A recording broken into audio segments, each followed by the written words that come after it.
A long time ago, there was a famous blacksmith who lived in the area. He owned his own shop and sold equipment that was all handmade. One day, he was fortunate enough to start selling everything he produced to the kingdom of Cairo. Amidst an endless war, that was the perfect opportunity for him to elevate his status. With the end of the conflict, this same blacksmith was granted the title of Baron. And this man is the owner of these lands and the father of the young master Romain, who is the protagonist of this story. We see an old man telling this story to a seated boy. Meanwhile, a mustached man standing behind them wonders why the boy is paying so much attention to something that everyone already knows. However, the story then takes us back a few hours. The young man asks if he is the eldest son of the Dmitri family, if they are in the kingdom of Cairo on the Salamander continent, and if the Manhwa world really doesn't exist. The mustached man affirms this while thinking that the young man has always been odd, but today he really seems out of his mind. Perhaps he's been using some of those strange drugs that have become popular among the rich these days. The mustached man then mentions that a young lady from the Lawrence family is coming to visit them. But as he says this, he reflects on how the young man has been wasting his life over the past 25 years.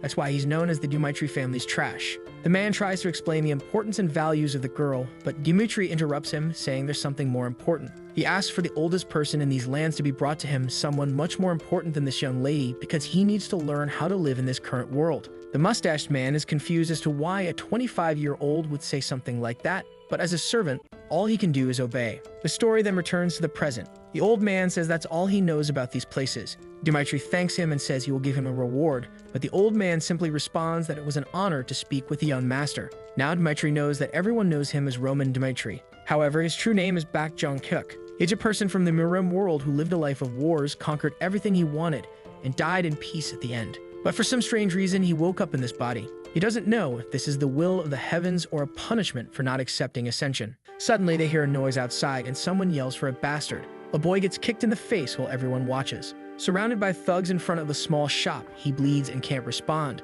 while the men keep calling him a filthy bastard and continue to beat him mercilessly. Dmitri's servant approaches to take a look but is immediately shocked. He recognizes that red fang tattoo all too well. Beside him, someone asks what's going on. Dmitri orders him to answer quickly. The servant explains that these are the Blood Fangs, a group known not only in Dmitri's territory but also in the nearby regions. It seems the boy on the ground owes them something. The servant tries to tell Dmitri not to get involved because it will only cause trouble. However, the young man has already disappeared from his side and orders the thugs to stop. As Dmitri calmly approaches, the servant desperately tells him not to do anything. But Dmitri continues to walk forward. A bald man appears, recognizes Dmitri, and laughs in his face, warning him to stay out of it and not to think he has any authority just because he's of noble birth. Everyone says it's better if he doesn't interfere because it's none of his business. The servant continues to insist that they won't gain anything by going against the Blood Fangs. But Dmitri simply calls for Hans. He doesn't know the rules of this place, so he wants an explanation. Who broke the rules of this land and who should be punished?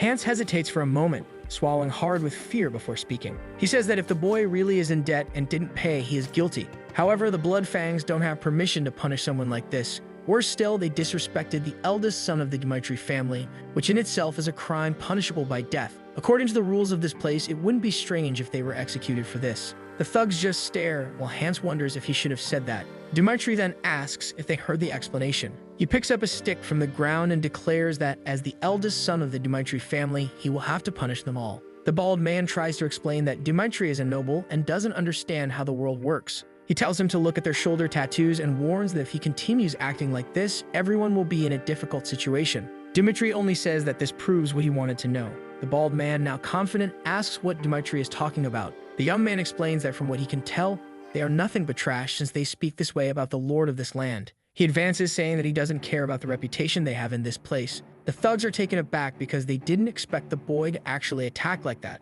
But now he will have to defend the honor of the Blood Fangs, and he slashes at Dmitri's neck. However, he immediately feels something strange. Dmitri had already plunged that branch into him. Without hesitation, Dmitri pulls it out and turns toward the other two thugs, but they only curse him, calling him a bastard and vowing to take revenge for their leader. Hans warns Dmitri to be careful, pointing out that the thugs are far better armed than he is. Yet Dmitri easily dodges their attack. He lands a swift kick to one thug's shin and follows it up with a punch to the face. The servant is bewildered. He had no idea that the young master could fight like this. To him, it doesn't even make sense that this could be the same Master Roman. The first thing Beck saw when he opened his eyes was a farewell letter on the floor and scattered drugs. The kingdom of Cairo, always at war, had to choose a representative from each of its noble houses to serve in the army. Roman was chosen to be his family's representative. However, he chose to take his own life instead. Beck reflects that it was a pathetic life, regardless of what Roman went through. But the current owner of this body is the leader of the celestial demon sect, and now he will live as he pleases.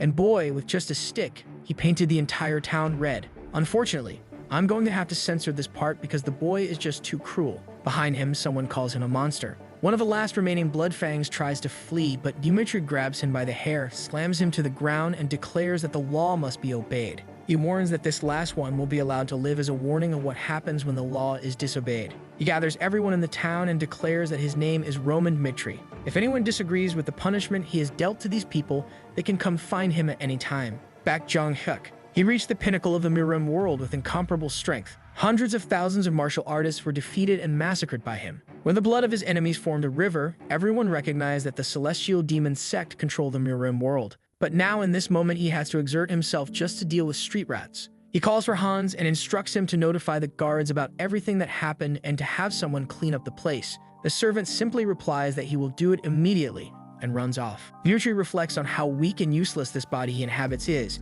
He needs to accelerate his efforts to gather information on how to strengthen himself. Just then, the boy he had saved earlier gets up and thanks him for saving his life. Dmitri remembers that this was the boy who was being beaten but tells him that what he did was not intended to help him. The Bloodfangs broke the law and were punished, and that's all. Now the boy will have to explain his situation if he wants to keep his tongue. The poor boy, having just tried to express his gratitude, receives a threat instead. However, he says he will explain. His relatives borrowed money from the Bloodfangs to complete the purchase of some land and start farming. They would have easily been able to repay the amount they borrowed by selling their crops. But the damn Bloodfangs went to the land and destroyed all the crops so that they couldn't pay back the debt. Only later did the boy discover that they did this to blackmail his family and take his younger sister. The boy screams that the world isn't fair because even though they didn't have much, they never harmed anyone. The only thing he begs for is for Dmitri to save his sister. But Beck just observes the boy's eyes. That look reminds him of the Mad Demon, one of the 4 superior kings and someone he also met in a place as wretched as this.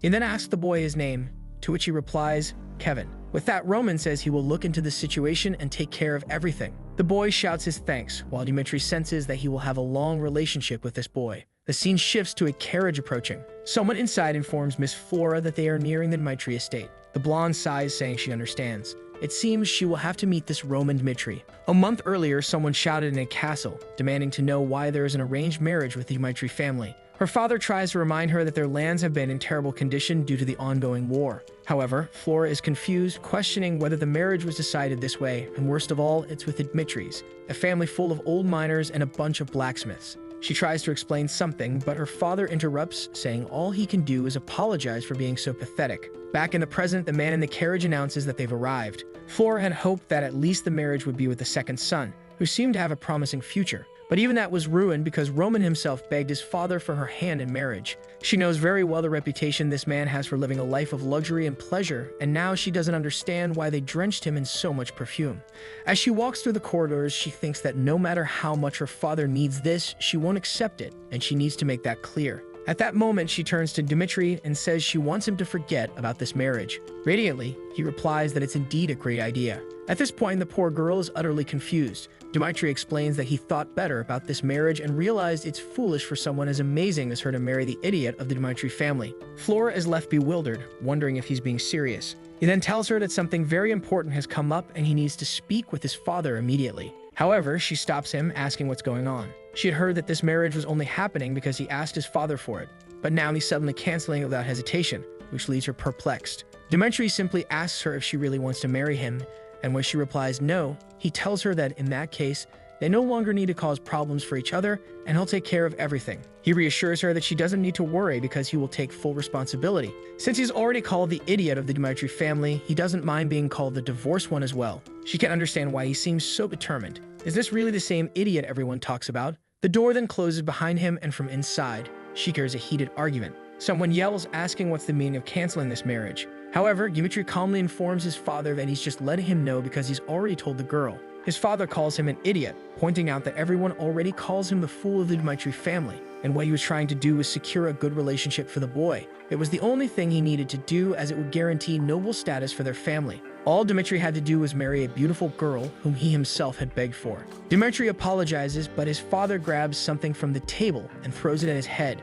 demanding to know if he thinks an apology will fix this. He had been planning to do something about sending him to the battlefield for the next 6 months, but now that seems inevitable, and he asks if Dmitri has anything to say. Dmitri simply replies that he has nothing to add. His father then mentions that he heard Dmitri got involved with the Bloodfangs and even punished them, but he doesn't believe it. He should know that even he can't go against that group. So now Dmitri will have to deal with his own problems. His father won't help him at all. Watching the boy remain silent, his father expects him to kneel and start crying, but Dmitri just responds that he understands and will handle everything on his own. Confused, his father stands up and asks what he means. But Dmitri simply says that the problem was caused by his actions, so he will resolve it and only return once everything is fixed. With that, he closes the door and begins to clean his face. Someone nearby asks if he's going crazy. Dmitri turns to see Flora and questions why she's still there. She tries to warn him that he's going against the Bloodfangs, who don't even fear nobles. If they see him as a threat, they'll probably kill him. She advises him to return to his father, beg for forgiveness, and give up on this.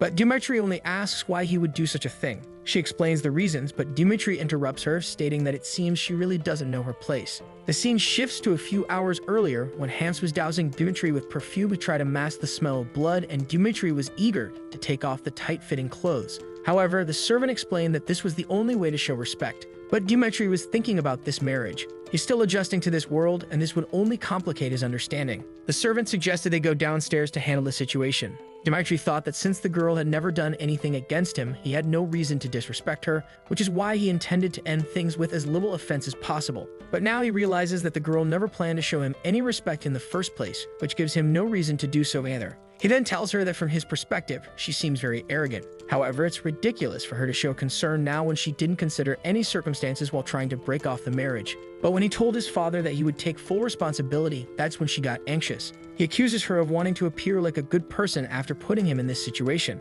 But she needs to understand that at no point did she interfere with his decision. They will now go their separate ways and each will take care of their own lives. He told his father that he would take full responsibility to prevent people from thinking that this was a consequence of the end of their relationship and because he wanted no further involvement with her. This was the first and last time they would see each other. Later that same night, someone tells another to stop drinking. It's Lehana, Dmitri's mother. His father confesses that today, unfortunately, he used violence against Roman again. This is because after becoming nobles, he never wanted his son to go through that situation again. Lehana tries to reassure him, saying it's all right and that their children have grown up healthy. The father acknowledges this, but admits that he still doesn't understand why the boy is like this, especially since Roman was the only one who went through hard times with him. He's at a loss for how to handle Roman. Lehana tells him it's okay. They may have made mistakes as parents, but that's part of life. Yet, even so, they are still the only ones who can correct the boy's wrong behavior. Lehana expresses confidence that the Romero she once knew will help their son get back on the right path. Her husband asks if she's referring to the issue with the Bloodfangs.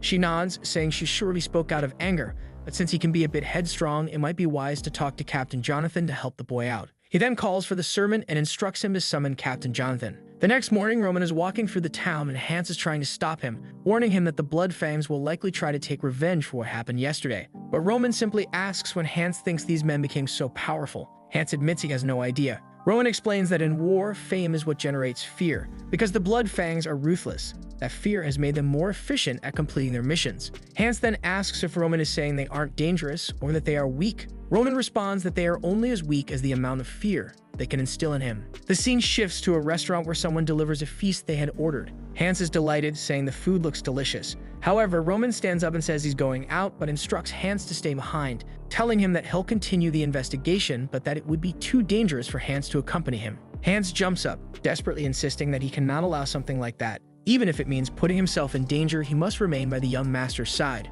Roman pauses for a second and then asks Hans if he really considers himself one of his men. Hans confirms, saying he will always follow the young master. Roman then tells him that he'll withdraw because he can't afford to lose someone as valuable as Hans in such a foolish way, and reassures him that he'll be back soon. The poor Hans is left standing there, unsure of what to say, but somewhat touched by the boy's words. As Hans runs off, he mutters that now is not the time to dwell on such things. He needs to inform others about this. Roman has realized over the past few days that the Bloodfangs aren't as strong as they seem. The problem is that because they operate in various small groups, it's difficult to eliminate the entire organization. They won't want to punish him publicly, and he can't locate them easily. But if that's the case, he just needs to make them come to him. That's why he deliberately walked through the city with Hans. Besides, today is a Dmitri Knight's training day, so the streets aren't heavily patrolled. This means that if they plan to seek revenge, this is the perfect opportunity. At that moment, a few men call out to Roman Dmitri from behind, and one of them jumps forward, declaring that this is their revenge and that he will pay the price for getting involved with the Bloodfangs.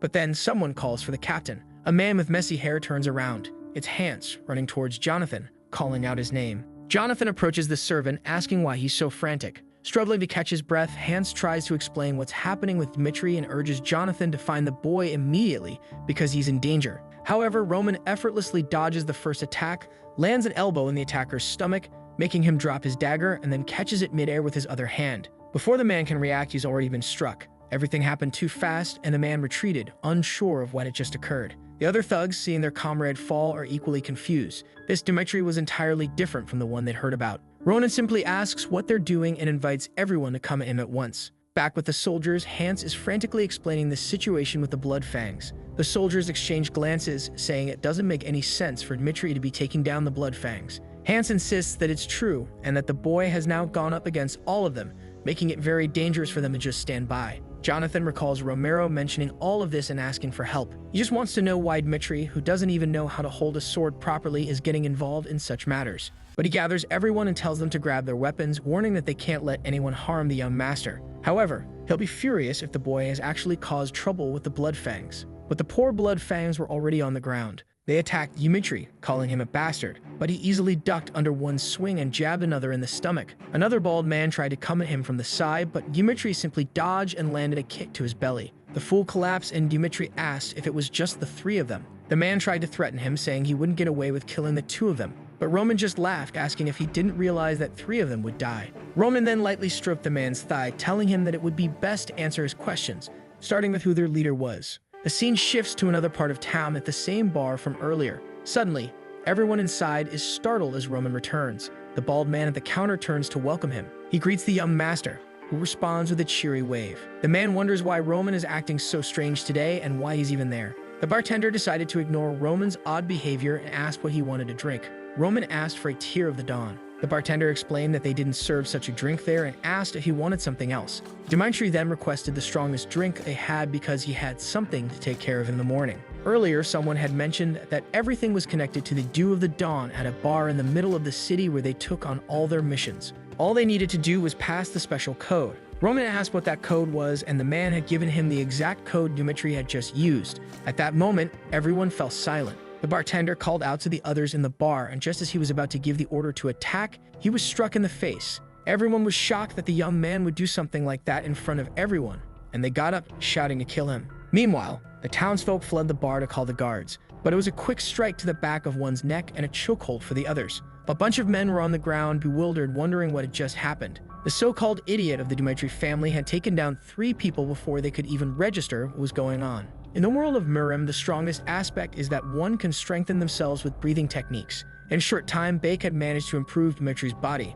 Of course, he was far from what he used to be, but these men no longer pose any threat to him. A little later, the bartender began to get up, trying to understand what had happened. Ronan commented that he had gotten up just in time, as he was about to finish everything. The bartender, a chubby man, asked why Roman was attacking their establishment. Dmitri called him an idiot, pointing out that he knew the bartender had sent the men to attack him. However, there were some things he was very curious about, so they would need to have a little chat. Sometime later, Jonathan arrived at the scene and questioned whether this was really something the young master had done. At that moment, a soldier appeared on the second floor, informing Jonathan that it seemed the young master had gone to the Lawrence estate. Jonathan was confused and wondered why. The soldier reported that it appeared the base of the Bloodfangs was located there. An hour earlier, Dmitri had told the bartender that it would be better if he confessed everything immediately. At this rate, he would be running out of fingers before he told the truth. The bald man warned that he had nothing to say to the boy, that Dmitri might kill him, but the Bloodfangs would take revenge. Roman then smiled, saying that now he liked the man's attitude.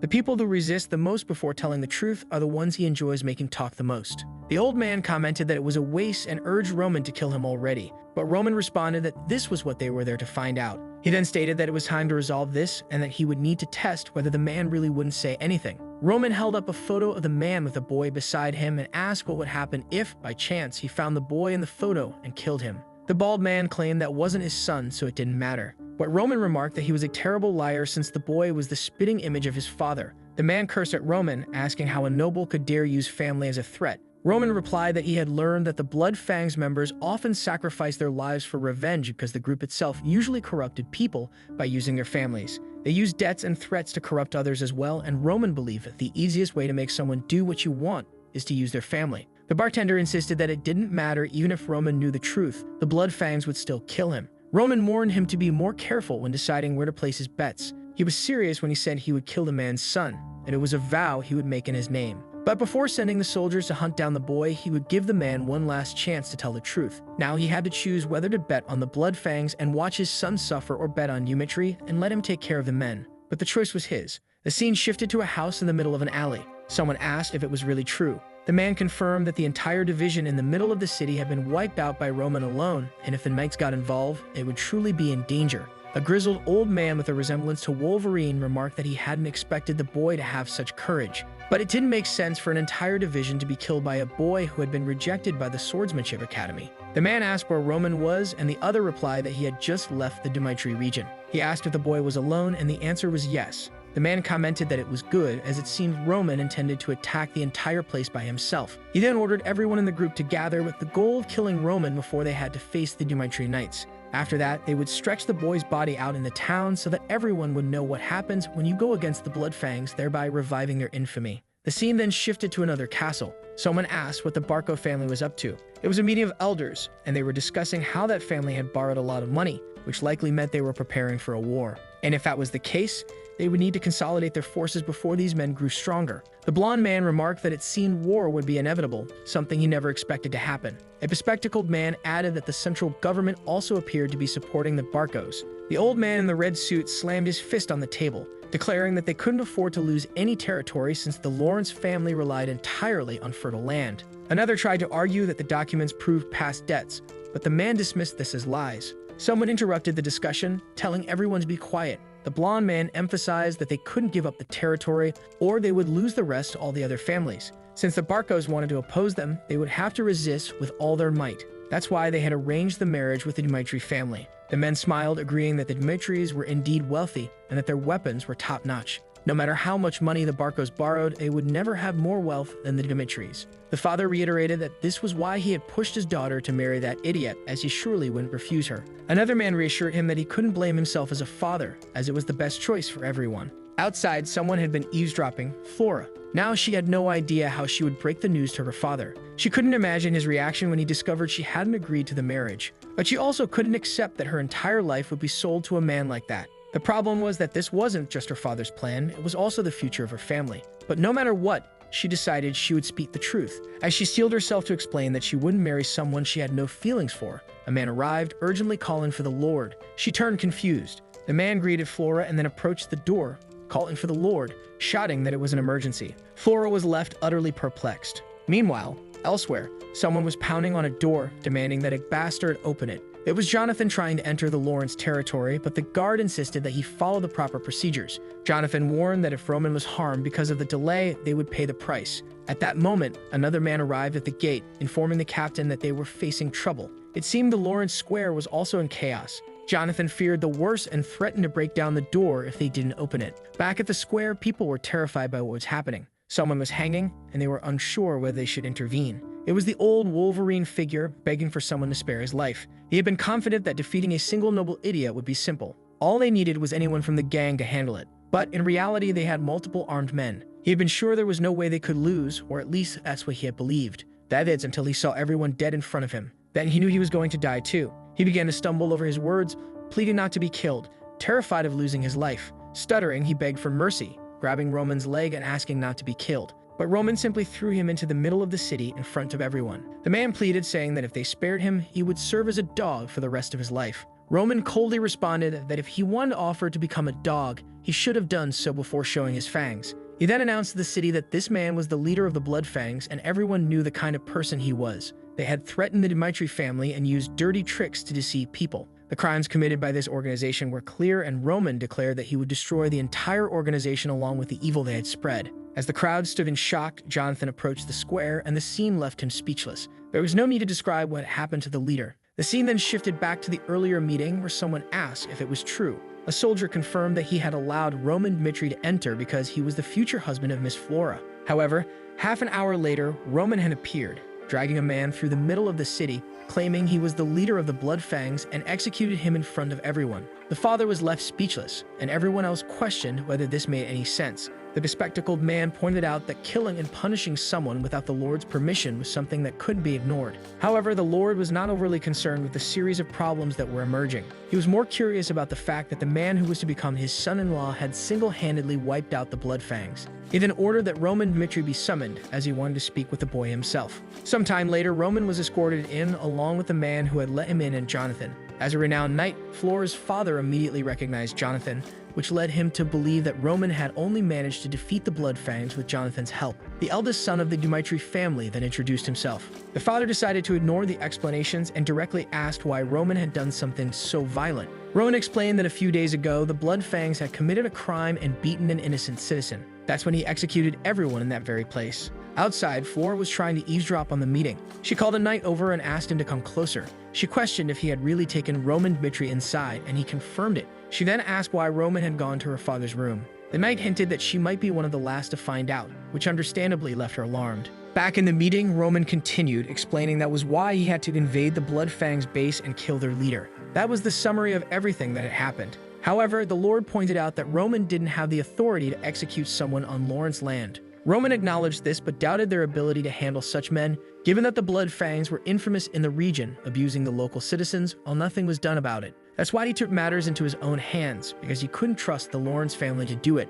The two servants on either side were shocked and drew their attention to Roman. But Roman expressed disappointment, saying he had expected to be called here for praise for doing the job they had ignored. He then asked the Baron if what he had done was truly wrong. The Baron asked the man beside him if he knew about Ben Miles. The man responded that they were aware he wasn't a good citizen, but they never imagined he was the leader of the Blood Fangs. At that moment, the Lord concluded that was enough, deciding there was no point in continuing the discussion since it wouldn't have been a problem if the Lawrence family had taken care of the man themselves. He then said he would reward the boy and allowed him to leave. With that, Roman departed. The room fell silent, broken only by the Lord's laughter. The man beside him even wondered if the Lord had gone mad. The Lord seemed impressed, never having imagined that this was the true Roman Dmitri. The advisor attempted to argue that they couldn't leave such actions unpunished, but the father dismissed his concerns, saying that it was fine since Roman was going to be Flora's husband. He knew that only someone with such courage could achieve great things. The advisor tried to continue, but the father cut him off, saying he didn't want to hear any more and was pleased that the boy was perfect for his daughter. He then ordered Flora to be brought in so he could discuss everything with her. Meanwhile, on the way back to Dmitri territory, Jonathan remarked that Roman shouldn't have told the whole truth because even though they had gotten rid of the Blood Fangs, a lord seemed to have been left angered. But Roman simply replied that all he did was show that the situation had escalated due to their negligence. And since the Lord still didn't know about the canceled marriage, he wouldn't punish his daughter's husband. Jonathan quickly realized that Roman had planned everything, leaving him puzzled as to who this person before him really was. It was clear he was no longer the Roman Dmitri they once knew. A voice echoed in Roman's mind, calling him by his true name, Bak Jong-hyuk, and reminding him that, as the son of the celestial demon, he would have to prove he was qualified to succeed him. First, he would have to survive hunger, cold, and the hard ground. But his father had warned that if he died, it wouldn't matter since he could simply have another son. The only way to prove his worth was to rule over everyone. Of course, Bake had already been beaten down. A chubby kid laughed, saying he thought Bak would be stronger as the son of the celestial demon, but in the end, he was just an arrogant brat. Bak stood up only to be struck in the face again. The poor boy couldn't do anything. The other children, who stayed out of it, just thought he was an idiot. While most children were protected by their families during childhood, Bake had been forced to live in a world where only the strong survived. Back in Dmitri territory, Roman was now relaxing in a bathtub, enjoying a peaceful bath. He couldn't believe how exhausted his body had become from such a simple task. However, it was undeniable that since waking up in this world, he had experienced many things. To defeat the Blood Fangs, he had to kill everyone who stood in his way. Yet he had no regrets, as it proved that he hadn't changed as a person. If necessary, he would torture those who crossed him and eliminate anyone who sought to end his life. This was the life he had always lived, and nothing would change just because he had become Roman. The only problem was that it was becoming increasingly dangerous to go out as he had, and he didn't fully understand how this world operated. Not to mention, his true strength had diminished significantly, and he would need to think carefully about how to act in the future. Suddenly, someone called for the young master from the door, informing him that the Lord wished to speak with him. In the room, Romero asked if the boy had really done all that. Jonathan confirmed it, noting that Roman had changed a great deal. The father remained curious, but the knight insisted that this young master was not the same person they knew. Romero admitted that Roman had always been his greatest challenge. The only son with no notable characteristics, that the only one who had endured the hardships when they were poor. A long time ago, Roman had handed his father a candy. When asked what it was, the boy had simply replied, "It's a sweet." Romero was working in the mines when he saw his son approaching and asked why he had come to such a dangerous place, reminding him that it wasn't safe. But the boy just smiled and said that his father worked too much, so he brought him a sweet to give him energy to work faster and come home sooner. All Romero ever wanted was for his son to be happy. That's why he always favored him and gave him money so he wouldn't be called poor. He never imagined that this would lead Roman down the wrong path. Part of him had already given up on the boy, but hearing that he had taken down the blood fangs filled him with a renewed sense of hope. At the door, Roman asked to enter. Romero thought to himself that regardless of how Roman had achieved it, he had managed to eliminate the blood fangs. If that was the case, he was ready to do anything for his son. This would be his excuse for having failed as a father before. When Roman entered, Romero remarked that he had heard that Roman had taken down the blood fangs by himself. Bake, now inhabiting Roman's body, observed the boy's father. He could see that the man was anxious and full of hope for what he was about to say. Buck knew that if he told the truth, he would be seen in a completely different light. The problem was that accomplishments beyond expectations always came with a price. If he downplayed things now, he might buy himself more time to develop further. As his father continued calling out to him, Bake debated whether to tell the truth or lie. Hiding the truth seemed the more rational decision. Bake's thoughts flashed back to when he was being beaten as a child. The bully taunted him, asking if that was all he had. Then Bake grabbed a rock from the ground and smashed it into the bully's face without mercy. The boy was badly hurt, falling to the ground, and Bake stood up, picking up another rock to finish him off. From that day on, everyone was afraid of him. That was when he learned that in a lonely world, the most powerful always reigns. He declared to everyone that the boy he had killed was the former leader of their group, meaning that now he was in charge. Demonstrating superiority was the only way to ensure total victory. That's why Bake, now Roman, decided to say, "Yes, I was the one who took down the blood fangs." He and the celestial demon didn't know how to hide their superiority. Sometime later in the city's training grounds, the young trainees were practicing their swordsmanship when someone ordered them to stop and show respect to the lord who had arrived. Everyone immediately bowed, and a blonde boy in the group looked surprised, wondering why Roman Dmitri was there. The trainer announced that they would be testing their swordsmanship against Mr. Roman and invited anyone who wanted to participate to step forward. Strangely, everyone was sweating, and no one wanted to volunteer. The blonde boy couldn't understand why everyone seemed so afraid of Roman, or more accurately, why anyone would want to fight the idiot. An hour earlier, when Roman had confessed to his father that he was indeed the one who had taken down the blood fangs, his father asked how he had managed to defeat them. Needing to avoid raising suspicion, Roman explained that he had been secretly practicing swordsmanship. His father asked why he had kept it hidden, assuring him that he would have given him all the support he needed. Roman replied that he was tired of wasting his life and wanted to prove that even the idiot of the Dmitri family could accomplish something on his own. However, Romero found it hard to believe, saying it was impossible for someone to learn swordsmanship on their own to the point of killing those men. Roman explained that the blood fangs maintained their operations through threats, which was why he set a trap to lure out their leader. His father asked how he did it, and Roman explained that the blood fangs always retaliated against weaker nobles, so he used himself as bait. Romero said it was very risky because if they sought revenge, it would be easy for them. But Roman explained that most of the members were kept in line through threats, and he knew that if he could kill the leader, no one would want to save someone who had threatened them. Romero thought to himself that it was an extremely well thought out plan, and Roman had shown a lot of courage to follow through with it. Impressive would be an understatement for what he had done. To think that Roman was capable of such a thing. His father then asked if he could request a favor, and Roman agreed. Romero said he wanted to see this swordsmanship that Roman had been practicing with his own eyes to understand how much he had changed. Now back at the training grounds, Romero was startled by the fact that no one was volunteering. The blonde boy thought that whoever hit Roman would be expelled, and whoever lost would also be expelled for being so bad, making no one want to participate. Meanwhile, Jonathan was thinking that they needed someone who could defeat Roman easily to demonstrate the knight's skills. He announced that if no one volunteered, he would choose someone himself. As the master, Jonathan couldn't participate, so there was only one other option. He called out the name Chris, telling the boy to step forward, which shocked him. Chris was the vice captain of the Dmitri Knights. The first time he had met Roman was the previous year, when they had gone to a bar where people were complaining about a drunk causing trouble. There, they found someone shouting and demanding to know if they were trying to make a fool of him. The boy had asked if they really wanted to shut down the place. The attendants apologized and didn't quite know what to do.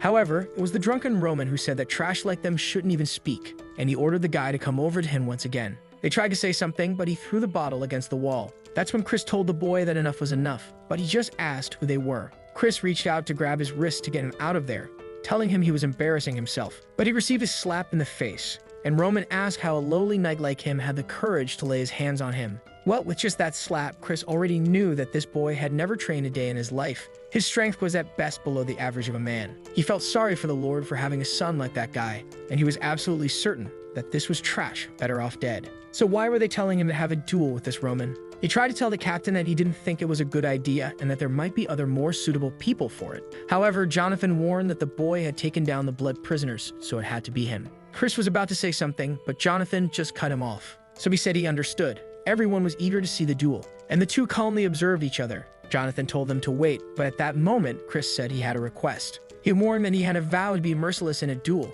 regardless of who it was. If they accepted this request, he would then participate in it. He was certain that this idiot wasn't the person who had defeated the blood prisoners. Jonathan and Romero seemed to agree, and Roman, of course, smiled, which did not make Chris happy at all. Jonathan said that by the laugh, the boy had accepted, and then he told both sides to get ready. While Chris was consumed by anger, Roman was just smirking. The second Jonathan gave the signal, Chris immediately launched himself, while the boy stood still, waiting for him. He quickly observed one of the movements, and Chris delivered a full strike that the boy defended against. The people who trained with Chris immediately realized that he was giving it his all. However, Jonathan was already impressed. The boy had actually blocked it. Chris retreated immediately. He could tell the boy's strength just by the way he defended himself. Not to mention that his stance still seemed completely stable.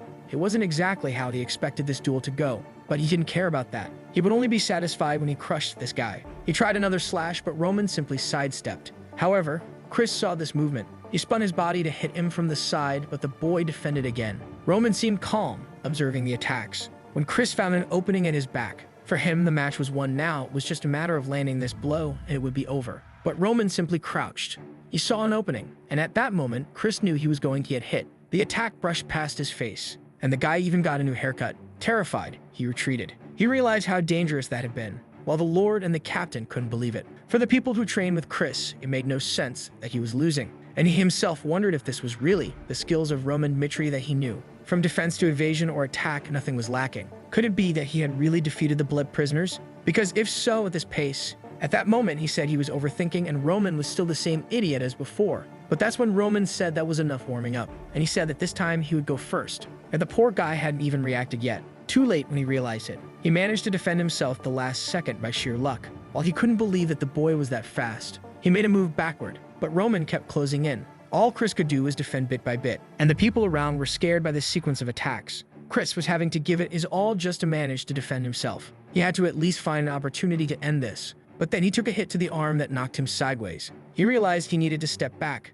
but that's when he noticed Roman was coming at him with an overhead attack. The movement seemed long and slow, and the middle of his chest seemed like the perfect opening, and he didn't hesitate to strike with full force. But it was just a trap from Roman, who easily dodged. He gave a little smile, and at that moment, Chris realized he had fallen into a trap. He knew there was no way he could win at this rate, and the worst part was losing to Roman. That's when he gripped his sword, and an aura emerged from it. Jonathan shouted and told him to stop that. But Chris had already activated the one-star aura. Of course, even Bake was surprised by that, and the arena exploded. The people around couldn't see anything. Romero was worried about what might have happened to Roman. He let out a sigh of relief, realizing that Roman had narrowly avoided getting hit by that aura-infused sword. Chris, disoriented after accidentally using the aura, was promptly struck on the chin for his troubles. Naturally, neither Jonathan nor Romero expected Roman to win, but there was Chris, lying on the ground. Everyone always asked who this new young prodigy of the captain was. The others would respond that he was one of the best they had ever seen. Despite being so young, he was already a 2-star knight.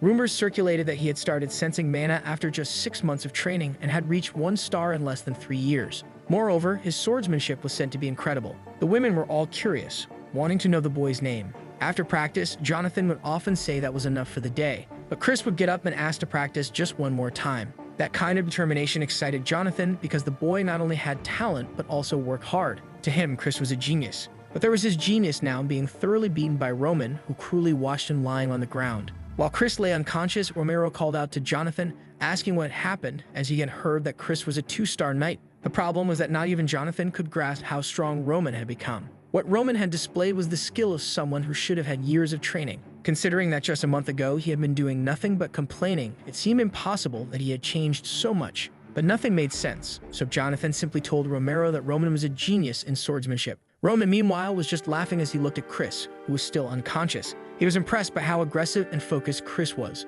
With the skill he had shown, Chris could easily have taken down the Blood Fangs as well. It was easy to see why Jonathan was proud to have him as a protege. But to the Celestial Demon, Chris was one of the weakest. Even the weakest warriors of the Celestial Demon sect were stronger than this. However, that strange power Chris had displayed at the end had really caught his attention. As another Joker started to emerge, Romero began laughing like a madman. Once again, everyone was confused. But of course, Romero said it was great to see this. To him, it was incredible to have a son who was a genius in swordsmanship. He asked Jonathan if he was sure. Jonathan replied that it was impossible for someone to have evolved so much without being a genius. Naturally, the father was all smiles. He called Roman over, telling him to come closer. Romero said it had been a long time since he had been this happy and that he wanted to applaud his son. To him, Roman deserved whatever he wanted, so he could ask for anything. Roman smiled and mentioned the war that was going to happen in 6 months. His father was already certain that Roman would ask not to go and asked what it was. However, Roman's request was the right to choose whoever he wanted to go with him. Romero was confused and even a bit stunned. He tried to suggest that Roman could return to Flora and back out of this, but Roman simply said that he wanted to go. This surprised his father, who then said he understood. Roman would have the right to take whoever he wanted to that war and anything related to it. Roman then said he had one more request, and his father told him that as long as he acted properly, he could ask for anything. Roman made his second request while looking at Chris, who was still unconscious. When Chris awoke, he asked why he had to teach Roman about aura. Jonathan simply replied that it was the master's order. However, Chris protested, saying this was too much. He didn't even know Roman, and after having been in a coma for so long, it was embarrassing. Now, on top of everything, he had to teach aura to this guy. He said he would rather have his head cut off. Jonathan interrupted and made a proposal. If Chris could use the opportunity of teaching Roman to learn why Roman had changed so much, he would gain the right to learn any technique Jonathan had been hiding from him. Immediately, Chris got up, excited, asking if it was true, and Jonathan confirmed it. Now Chris was eager because he was certain this would be easy, and he would definitely receive the secret to becoming a 3-star knight. Of course, he didn't want to seem too enthusiastic, but he told Jonathan to keep his word. Inside the castle, someone called out to Roman, saying they had heard about the incredible duel he had today. It was Hans who remarked how amazing it was that Roman had defeated a 2-star knight. Roman asked if he knew what this 2-star aura business was. Hans admitted he didn't know much but said it was related to the ability to use mana. Our protagonist then mused that it seemed to be called mana in this place. He was sure the power Chris had used was a key explosion, but the way they utilized it was completely different from how it was used in the Mirror world. Here, it was called aura, and one detail he had noticed was that it was a total waste. Even though he didn't understand why they used ki in this way, he knew he needed to learn more about this power and how people utilized it. But during tomorrow's training, he was confident he would get the answers he needed. The next morning, Roman stood face to face with Chris, who was clearly not happy. However, Roman wasn't much different, until the boy let out a little chuckle, which immediately made Chris angry. He tried to calm himself down and said he would explain what aura was. He explained that aura was nothing more than the use of mana from a knight's perspective. Mages also use mana, but they create circles and spells to do so, while knights use it around their bodies. The first person to explore the use of mana was Emperor Alexander. He was the first to discover that it was possible to use mana to strengthen the body, and aura was the ability to release it instantly. This allowed someone to use much more strength than normal. However, Chris mentioned that the history wasn't very important since only a few people could use mana. 1 in 1,000 could become a knight, and 1 in 10,000 could become a mage. That's why discovering whether you have the affinity is the most important thing, as the minimum talent required to become a knight with aura is the ability to at least sense mana. He said that it took him half a year, but achieving it in a year was above average. Roman acknowledged this and asked Chris to explain how to sense this mana. Chris agreed while thinking that Roman was full of himself after winning that fight. However, it was a shame, as talent in swordsmanship and in mana were two completely different things. Now Roman would experience the harsh reality through this training. But the premise of this training was flawed from the start. Roman had already sensed the mana of this world, and using the techniques he learned as the Celestial Demon, he was storing part of it in the center of his body. He was only here to understand why they did things this way, even if it wasn't the right way. He wanted to comprehend why they did things this way. Chris started walking around and told Roman to feel everything that came into contact with his body. Once he got used to sensing the mana, he could start thinking about trying to manifest it. When he succeeded in manifesting it, he would become a 1-star knight. However, there were various ways to manifest aura. It could be applied to a sword or, for example, cover the body. He was about to continue his explanation when he noticed something. Roman was already standing beside him with his mana activated. Poor Chris didn't even know what to say. The boy was actually manifesting aura, but Roman could only think that he knew very well that the way people use ki in this world was garbage. In his world, you purify the energy and concentrate it within your body, whereas in this world, they simply expect mana to naturally accumulate in their bodies. In the Mirim world, mana is scarce and dense, meaning it's difficult to accumulate but also doesn't move much. Here, however, mana is abundant but extremely light, causing it to escape the body as easily as it enters. The two methods weren't even comparable since in Murim, you usually strengthen both the exterior and interior of your body. In this world, the exterior isn't strengthened and mana isn't accumulated. Not to mention that spreading energy everywhere is completely inefficient. If Roman used such a method, he wouldn't reach the top 10 even in 100 years. Shocked, Chris asked how Roman had done it. Roman replied that Chris probably already knew the answer. Chris insisted that this was exactly why he was asking, since it took him at least half a year. He demanded Roman tell the truth, accusing him of pretending not to know how to use mana just to show off now. It was starting to make sense why Chris had lost. Roman commented on Chris' assumption that he was hiding his powers, saying that Chris was just assuming what he wanted. But poor Chris was struggling to understand what was happening, knowing it took him 10 years to reach 2 stars. Suddenly, Roman started laughing and Chris asked what was so funny. Roman just remarked that Chris was amusing. Chris, now more upset, asked if Roman was saying that his efforts were funny. Roman then asked if, in all those 10 years of climbing the ranks, Chris had ever once questioned the methods he was being taught. Chris was about to respond, but Roman cut him off, saying that ordinary people are like that. They assume that what has been passed down through countless generations is always correct. When he was learning Aura, he wondered why people were so fixated on this method when it clearly had flaws. Was it because they didn't know any better? Or was their faith in Captain Jonathan too strong? But the truth is, people follow it because it's the easiest thing to do. Ronan continued, saying he wouldn't deny that Chris had worked hard for 10 years, but he found it really funny that Chris had never questioned the purpose of what he was doing. Ronan then walked away, saying that nothing in this world reaches a perfect state. Even things he once held as certainties were different in the past and changed over time. Roman knew that questioning oneself like this leads to suffering, especially when, after countless attempts, you end up failing. That's where you have to go against everyone's criticism and your own despair. However, even if that's the case, change is necessary. That's how Roman ignored his father's teachings and created his own art. He then told Chris that they would end the training there. At that moment, Chris called out to Roman and asked him what he should do from now on. The scene shifted to a flashback. A man asked a boy if he was going to continue suffering or if he would admit defeat. From now on, the Blood Demon sect would follow Bake. The only thing the man wanted to know was how he could become as strong as Bach. He was determined to dedicate his body and soul to him as long as they both became stronger, but he needed to know what he should do from now on. Roman recognized this as someone who had let go of their pride and said that it was interesting. The Blood Demon was someone so powerful that he unified all the sects. As someone who dominated the Murim world, it was inevitable that he would eventually face Bach, and in the end, after a long battle, he was defeated. Roman remembered that the child from the past had swallowed his pride and asked for guidance. The desire to become stronger at the cost of one's pride reminded him of the Blood Demon. He told Chris that he was asking about ways to become stronger, but unfortunately, he didn't know what to say to that. Confused, Chris asked what he should do then. Ronan replied that he had already given the answer. The only thing he couldn't do was blindly follow what he had been taught. If Roman taught him anything, Chris would be following another lesson blindly. So what Chris needed to do was seek the answer on his own. The only hint Roman gave was to stay by his side from now on.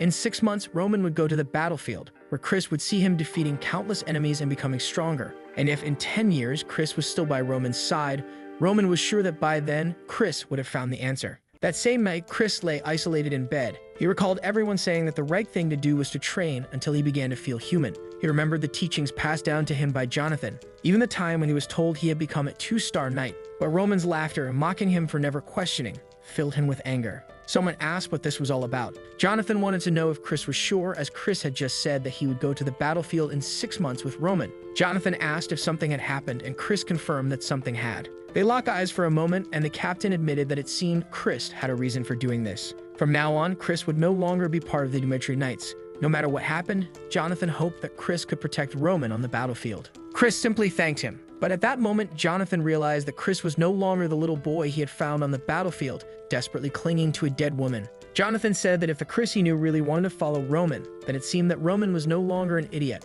He told Chris to follow him, as from now on he would be prepared. If Chris wanted to survive on the battlefield, he would need a secret weapon that he could call his own. Now the knight was excited. The scene shifted to the city, where everyone was talking about a certain rumor that the idiot of the Dmitri family had wiped out all the blood fangs. Kevin, from the beginning of the story, was there listening to people saying that Roman had really kept his word. He believed it might be true, as he had seen Roman take down 3 men with just a stick in his hand. But could it really be that Roman did this because he had kept his word? Kevin concluded that no, Roman wouldn't go that far just for someone like him.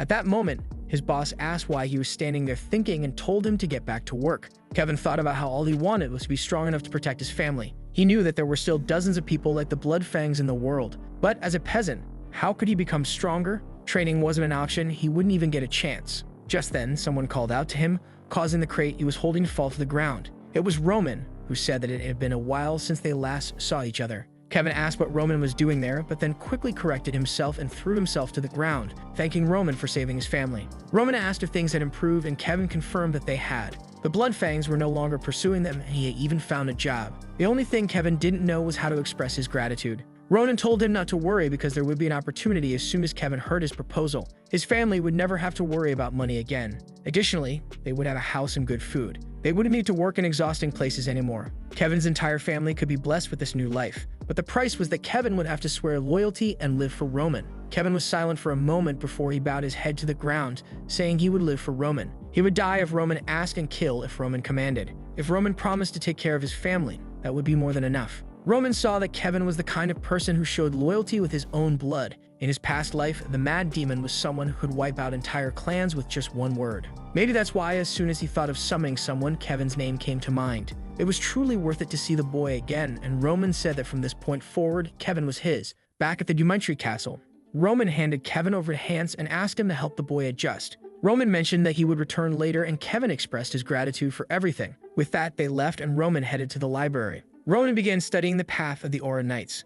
The first stage was the manifestation, which qualified someone as a 1-star knight. To reach 2 stars, one would need to cut through steel with their aura. At 3 stars, one transcended logical comprehension and was treated as someone special in any kingdom. On the Salamandra continent, there were a few 6-star knights, but no one had ever heard of someone reaching the 7th rank. Even among the 10 strongest in the world, not all were 6-star knights. Roman mused that given Chris's strength, Jonathan must be a 3-star knight, and that 6 stars in this world were practically incomprehensible. The aura of someone like that could reach 12 meters in height and impact the entire world. Currently, there were only 12 6-star knights in the entire world. Roman realized that these individuals were indeed powerful, especially if they could achieve such feats in an inefficient way. On the other hand, there were the so-called Archmages, a title given to a sorcerer who reached 7 circles. In this world, they were considered half-god, half-human, as they could bring destruction wherever they went. A single spell from someone like that could split the sky in 2. Unfortunately, magic was something that didn't exist in the Mirim world, and now he at least had some idea about it.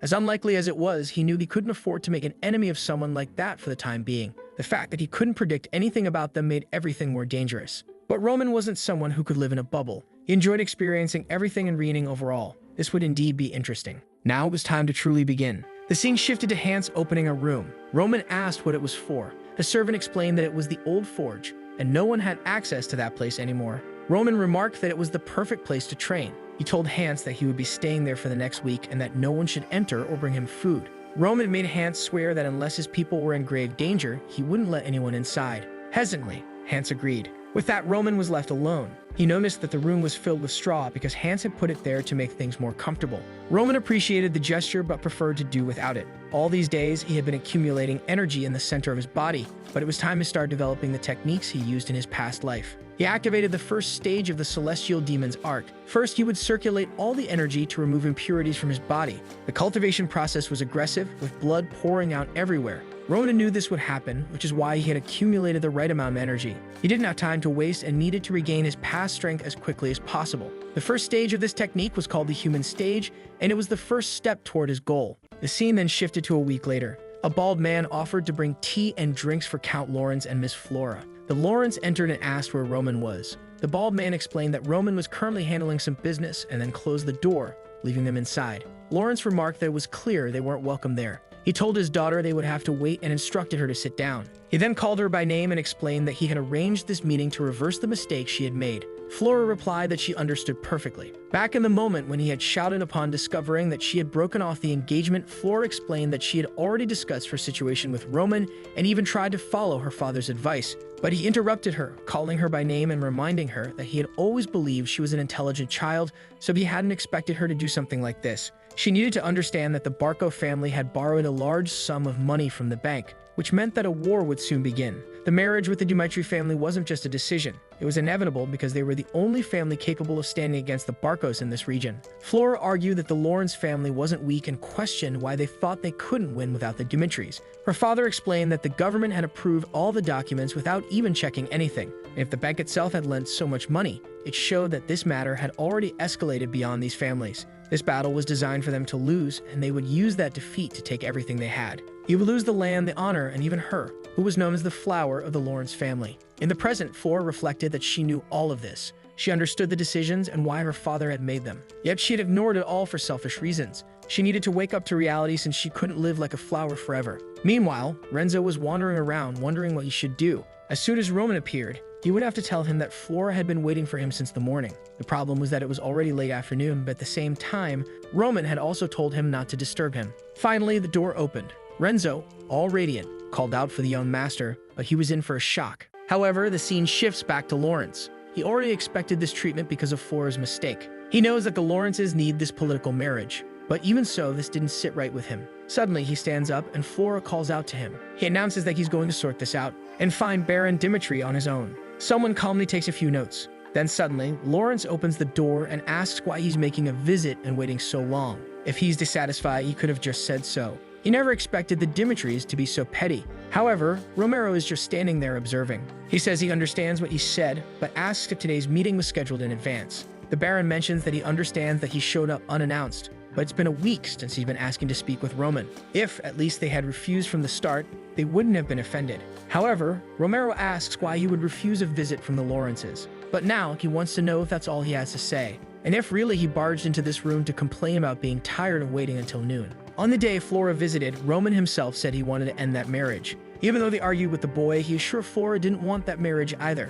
Even if it was a disgrace to the Dimitris, he decided to say nothing and stay quiet like a fool. After all, it was she who came there just to say it wouldn't work out. Even though, at the beginning of it all, it was the Lawrences who were pushing for it to happen. And now he's there, barging into the room and complaining just because he had to wait for a while. Even worse, for a meeting that wasn't even scheduled. And he has the nerve to complain as if it's his fault. He then reveals that not long ago he received a message from the Barcos. It was an offer for a political marriage where they would gain connections with the central government and a piece of the Lawrence's land. Even so, he decided to refuse that offer and asks him why he thinks he did that. Lawrence, who also questions this, wonders because to him, it would obviously be more advantageous to ally with the Barcos. Roman says the reason is simple. The Dimitris have enough power for him to choose whatever path he wants. And since his eldest son liked the young lady from the Lawrence family, that was the reason he opposed the Barcos. At that moment, Lawrence realizes he messed up because of his foolish ego. The father says he understands his son's reputation for being an idiot, and that the fame of the two doesn't match. But even so, he needs to keep in mind what kind of family they are.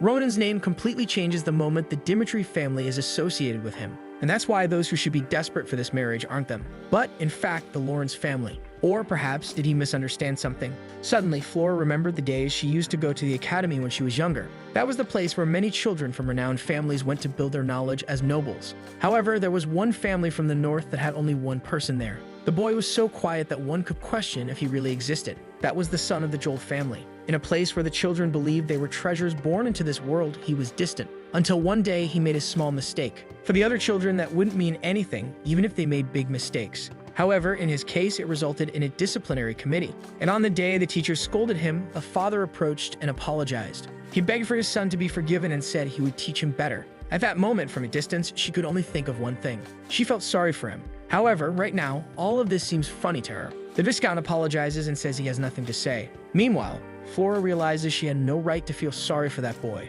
And the Viscount says his daughter made a mistake out of immaturity. At that time, Joel was weak, and this is the same case for the Lawrences today. Once again, the father apologizes, saying that his entrance was disrespectful, and Flora understood that the weak had no choice but to bow to the strong. It was then that she began to lean forward to apologize to Romero. However, at that moment, someone entered. From the door, they announced that Master Roman had arrived, and Flora realized she had learned this lesson too late. Roman had dyed his hair white, and he was all dark now. He entered the room and announced that Roman Dimitri greeted his father. Everyone was confused, and the father asked if he had finished his training. He said yes, so he replied that they could discuss it later. He was called there to discuss the marriage with the Lawrences. All of this had started because of a decision he made, so he would respect any choice he made. Roman quickly understood what he was trying to say. He knew the significance of the alliance between those two families. At this moment, when the Lawrences are in danger, the wealth of the Dimitris would serve as protection. The father asks if he requested this marriage even knowing that. Roman said that at the time he thought that was enough of a reason. However, everything changed when he met her for the first time, and she immediately talked about canceling the engagement. She had certainly heard the rumors and decided she wouldn't marry someone like him because of that. This means that all of her decisions were based on what others said. Regardless of how society judges them, he wants to be with someone who only believes in what they experience and see. and it is for this reason that he votes to end the engagement. At that moment, the room fell silent. Lawrence thought that now it was the end of everything, as this marriage was the last card they had. No other family would accept a political marriage in this situation. This means they would have to solve their problems with their own power. The problem is that if the Dimitris and the Barkos really combined forces, it wouldn't stand a chance. He needed to do something to at least prevent that. He then bowed and said that the Lawrences took full responsibility for this. As an apology, they would no longer collect any taxes from a Dimitri merchant passing through their territory. He knew this wasn't much for someone as wealthy as they were, but it was a way to show they were sorry. Romero said he couldn't accept that, as the Dimitris couldn't profit from his son's future. All they would need to do is announce that it was Flora who canceled, and they wouldn't join forces with the Barkos. Lawrence simply thanked him. Of all his fears, this was the greatest. And with that, they left the room. Not before he looked back just to see Dimitri standing there. If he had known the potential of this young man a little earlier, he would have been more assertive when he spoke with Flora. In the end, he too had made a big mistake. Romero then called Roman and asked what had happened to him in the past week. In that training, all he did was remove impure energy to advance the human state. This is the basis of the techniques he created, and it's nothing impressive in the Mirim world. The problem is that, since this place has abundant mana, it accumulated in the body, and the purification of something like that created a miraculous effect. From his outward appearance, like the skeletal changes, it was evident that he had become a different person. He then simply tells his father that he achieved an awakening on his own, and that this change occurred because he started to feel mana flowing through his body. Romero was startled since this was supposed to take years. He had heard of a natural phenomenon where mana starts to circulate, but it had happened to very few people. However, the boy was achieving one feat after another since he managed to take down the Blood Fangs. All of this defied logic, but he couldn't forget that the boy was still his son. Romero then said that regardless of the challenges he faced, he would not leave him alone. And the boy should never forget that his name is Roman Dimitri, because his father would always support him. At that moment, Bake recalled a flashback. On one of the days when he was being trained, his father always thought he was a pathetic bastard. The man in front of him wasn't cold or cruel. He didn't even push him to the brink of death. He then thanked Romero, while thinking that it wasn't so bad after all. When he left the room, someone called out to him. It was Flora, all awkward, not knowing what to say. She apologized for judging him so hastily and causing trouble for both families. He simply walked away, saying she didn't need to apologize. After all, he hadn't planned on accepting it from the beginning. She continued, saying that she understood he didn't like it. Even though it was something meant for both of them, she was the one who decided to break that promise. However, there was something she wanted to say while she still had the chance. The reason she broke off the engagement. It was at a social gathering in the north where the nobles gathered. The moment they found out she had been promised to the Dimitris, they started spreading all sorts of terrifying rumors. And the worst of all was discovering that he and Roman Dimitri used drugs. This one came from Dare. She knew that drugs eat away at reason and intelligence. She just wanted him to know this. She didn't know if they were true or false. It's just that she couldn't ignore it. Roman cut her off and said that whatever happened didn't matter since it didn't change the relationship they had. She didn't need to worry about him anymore. The poor thing was left there abandoned. Later that night, she had a conversation with Hans. He found it strange that she mentioned drugs since he didn't feel anything like that in this body. Even though there were some impurities, that metamorphosis had already removed all of that. He then called for Hans and asked if he had ever heard of him using drugs or doing anything like that. The guy was all confused, unsure if he should answer or not, but Roman said he wouldn't reprimand him. He was just trying to understand better the choices he had made in life. Hans, excited, said that not with his own eyes. However, there were moments when he thought the boy's behavior was a bit strange. Roman then asked when that was. Hans explained that the last time was 15 days ago when he saw him returning from a social gathering. Nothing major happened at that place, but the moment he returned, he seemed to be in a strange state. After that, he seemed to have lost the will to live and stayed in his room all day. Not to mention that every night he asked for an excessive amount of alcohol. This was one of the reasons Hans suspected he was using drugs. But now that he thinks about it, it really seems like a foolish idea. He remembers Flora mentioned those noble gatherings and asks who organized that party. Hans says it was the eldest son of the Barkos named Anthony. Roman begins to realize that all of this is very suspicious. The moment others find out he's going to be her fiancé, he suddenly takes his own life. Now he has a rough idea of what happened. There were some things that bothered him about Roman's death. In the message, it only said that he was afraid to go to battle, and that's why he took his own life. However, at that time, the marriage to Flora had already been decided, but he didn't mention anything about it. Not to mention that it would have been extremely easy for him to avoid the war with this marriage. But even with all of this, he took his life out of fear. Something about it didn't make sense. Roman then asked if he and this Anthony had always been close. Hans said they had been friends for a long time, but recently things didn't seem to be going well. It started when that marriage proposal with the Lawrences came up, because that would create a huge obstacle for the Barkos who wanted to conquer the Lawrence lands. And the quickest way was to prevent that marriage from happening. This confirmed to Roman that these guys were behind that letter.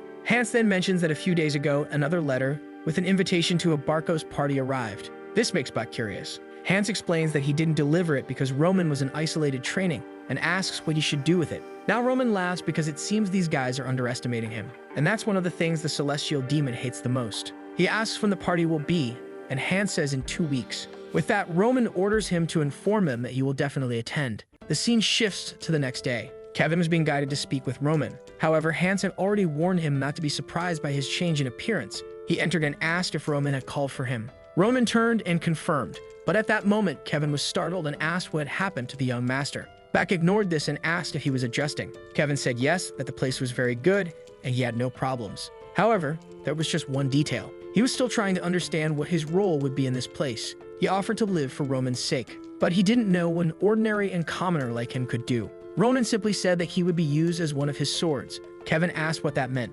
Roman once again ignored him and said that it was impossible to choose someone's path for them. So he would give him 3 options. If he was afraid of killing, he wouldn't be a sword, but instead the hands and feet. He would learn everything from Hans to become a loyal follower. The second option was to become the sword and protect him by his side. Kevin interrupted, saying he had never used a sword, so it was impossible. Roman said he had already figured the boy would say that. He explained that if he chose this option, he would have to go through skeletal contortion. Obviously, the boy wanted to know what that was. Roman explained that it was a process where the pain caused would make a person feel as if their bones and muscles were being broken. In this way, he would prove his determination and potential through pain, not words. He drew his sword and said that the last option was for him to take it and cut off his own hand. If he could endure causing pain to himself and withstanding it until the end, he would become stronger than anyone. Beck remembered that even the mad demon who knew nothing of martial arts became a king. All of this depended solely on his own willpower. Ronan told him to choose because, regardless of the option, he would make it worthwhile. The only thing he was choosing was how he would be used. In an abandoned cabin outside Dimitri Castle. That was where Kevin was born. He was young and had to work to survive. Since he always had to help with everything, there was nothing he didn't know how to do. However, his life changed. No matter how much effort he made, there was always someone to take what was his. That was the life of someone weak. And that's why he couldn't forget what he saw. The overwhelming strength of Roman that day. He couldn't understand what cutting off his hand would explain, nor this business of destroying one's own body. However, if that meant becoming as strong as Roman, he said he would do it. The boy Roman was just watching, and Kevin prepared to make the cut. He took a deep breath and raised the sword. At the moment, he shouted and went to make the cut. Meanwhile, outside, Chris was talking about how he decided to follow the young master. But right after that, he decided to enter isolated training. He found Hans and asked where Roman was. Hans said the boy was training with Kevin but warned that no one was allowed to enter. Chris had never heard of this kid and asked who this Kevin was. Man, I thought he wasn't going to cut it, but the boy really did it, and Roman just stood there watching. But at night, Hans saw the sword and asked why it was covered in blood. But the boy only said there was nothing to worry about.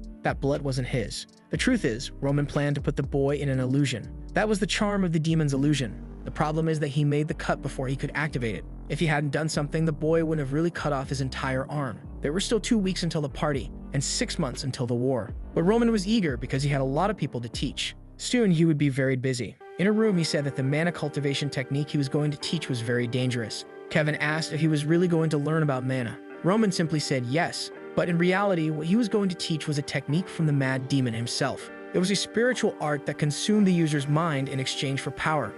However, that could only be used by someone who could withstand extreme pain. And it was by putting the mad demon through that process that he managed to make him useful. If the boy didn't hesitate even to cut his arm, Roman believed he could learn it. He warned that it was a technique that would make him stronger. However, the pain would be much greater than yesterday. Even with all that, there was only one reason he was teaching it. Not only was it the fastest way for an untrained teenager to grow stronger, but it was also a technique that would allow him to protect whoever he wanted when he reached his peak. Kevin got excited and called for the young master. He said he couldn't express how grateful he felt, but he just didn't understand why Roman trusted him so much. He might have sworn loyalty, but nothing would stop him from running away after learning it. That's why he wanted to know why Roman trusted him so much. But the boy just said he trusted him because he did. Obviously, that left the boy even more confused. But Roman ignored him and told him to rest because the training would start tomorrow. Still, he thought that the mad demon had asked the exact same question. But unconditional trust is only received when you believe in the person. However, he knew Kevin wouldn't betray him.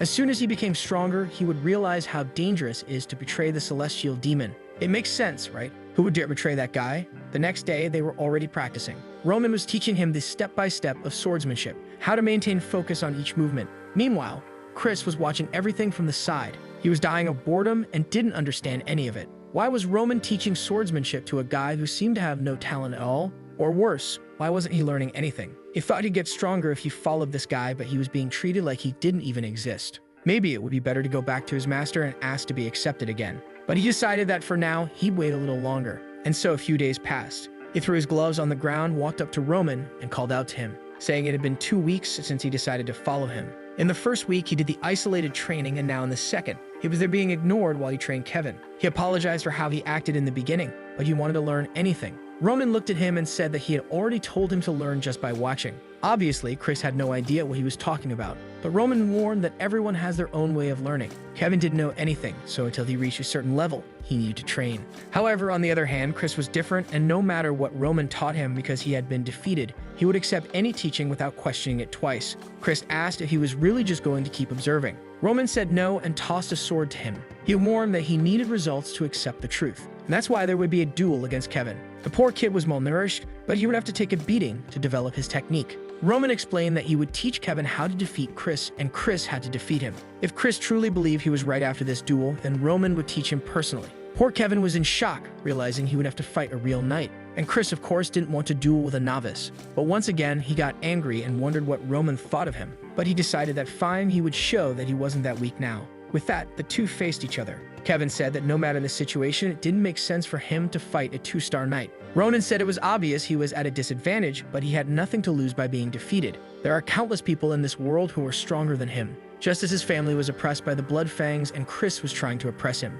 Is he always going to back down when he encounters someone like that? Kevin, determined, said that he would try once. That made Chris even angrier, seeing a novice thinking he had a chance to win. He couldn't understand what Roman thought he would gain from this fight. But whatever, a duel is a duel. The second Roman gave the signal, Chris was already in front of him. There was no way he could lose to this beginner who had only a week of training. And with that, he landed the first attack squarely. Kevin noticed something and thought about making a move with his sword. However, Chris immediately knocked his arm aside and landed a hit right on his stomach. The poor kid was thrown far away, and he landed all twisted on the ground. Chris even thought it was weird that the boy was so weak. He thought there was a reason behind this duel that Roman would help with, but he was just standing there doing nothing. He couldn't understand what that madman was thinking. But either way, he was going to end this. Time passed, and our boy was just smiling, while poor Kevin was being beaten. Once again, he fell to the ground. Chris admitted that he was much better than he had thought, and for someone without mana, he really did much more than expected. But it was time to give up. After all, in the attacks he blocked, Chris hadn't even used all his strength. He could have split the boy's head in half, but in a duel, he avoided doing that.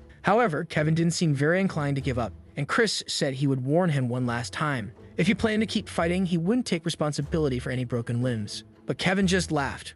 Ronan smiled and Chris was confused, and the boy replied that he wanted to see how this would end. Roman once again told them both to prepare, when suddenly Kevin heard someone tell him to concentrate because he was about to take a surprise attack. Ronan gave the signal for the fight to begin, and Chris lunged, but this time Kevin blocked the first strike. The voice told him to step aside and aim at Chris's chest, but he got tangled up and stumbled. With that, Chris once again knocked his arm aside and landed a hit on his stomach. Kevin fell to the ground and the voice told him to get up. That's when he noticed that strangely, it seemed like he was hearing Roman's voice. Roman explained that this was a mana fluctuation technique that allowed sound to be transferred. He was using small particles near his ear so that only he could hear. Kevin had no idea something like that was possible. And at that moment, Roman told him to dive to the right. He did so and Chris missed the attack. Roman then told him to turn and aim at the left side of Chris's chest. He went to make the strike, but Chris dodged and landed a hit squarely on his ribs. Kevin realized what he lacked was speed. The voice told him to block the overhead attack and wake up, and he barely avoided another hit to the stomach. The voice told him to escape to the right,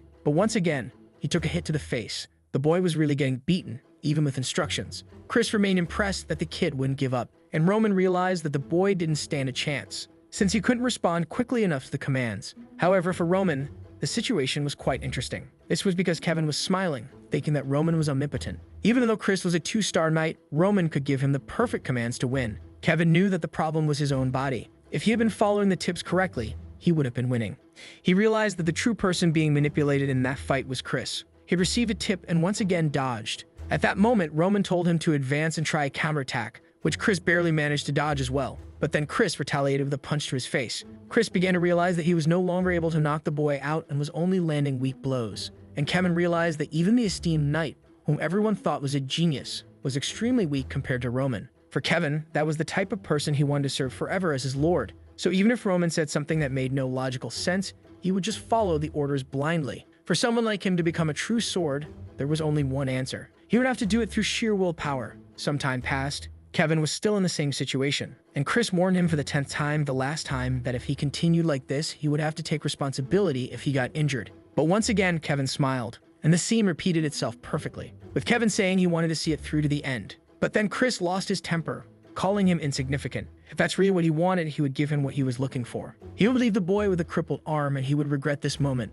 But Roman warned him to take a step forward and stop the attack halfway. The strike had to carry all the force he had, and Chris soon realized he had put himself in a bad position. However, he managed to move aside. Chris couldn't believe the kid had the courage to step forward in such a situation, and Roman told Chris to calm down because it wasn't over yet. He had to turn and go forward once more, and there he was obeying blindly. But Chris got angry because the attack was slow and full of openings. But he was startled. Once again, Kevin had set a trap and dodged, and now it was Chris who had no way to dodge. And with that, the strike was made. Roman was just smirking, and Chris couldn't believe it. He had almost been defeated by a boy who had been training for a week. Angry, he got up and struck Kevin's hand, making him drop the sword. Exhausted, the boy fell to the ground. Roman was just standing on the side, watching. He was impressed that Chris had really noticed that the second attack would be a feint. Chris only thought that the boy was a crazy fool. But Roman walked over and said that indeed Chris had won. So if he wanted, Roman would personally teach him from tomorrow onward. But the choice to learn would be up to him. Sometime later, Chris was worn out. He had no idea why he accepted that fight. He had nothing to gain from it and almost lost in the end. That last move was strangely similar to the one Roman used in their first duel.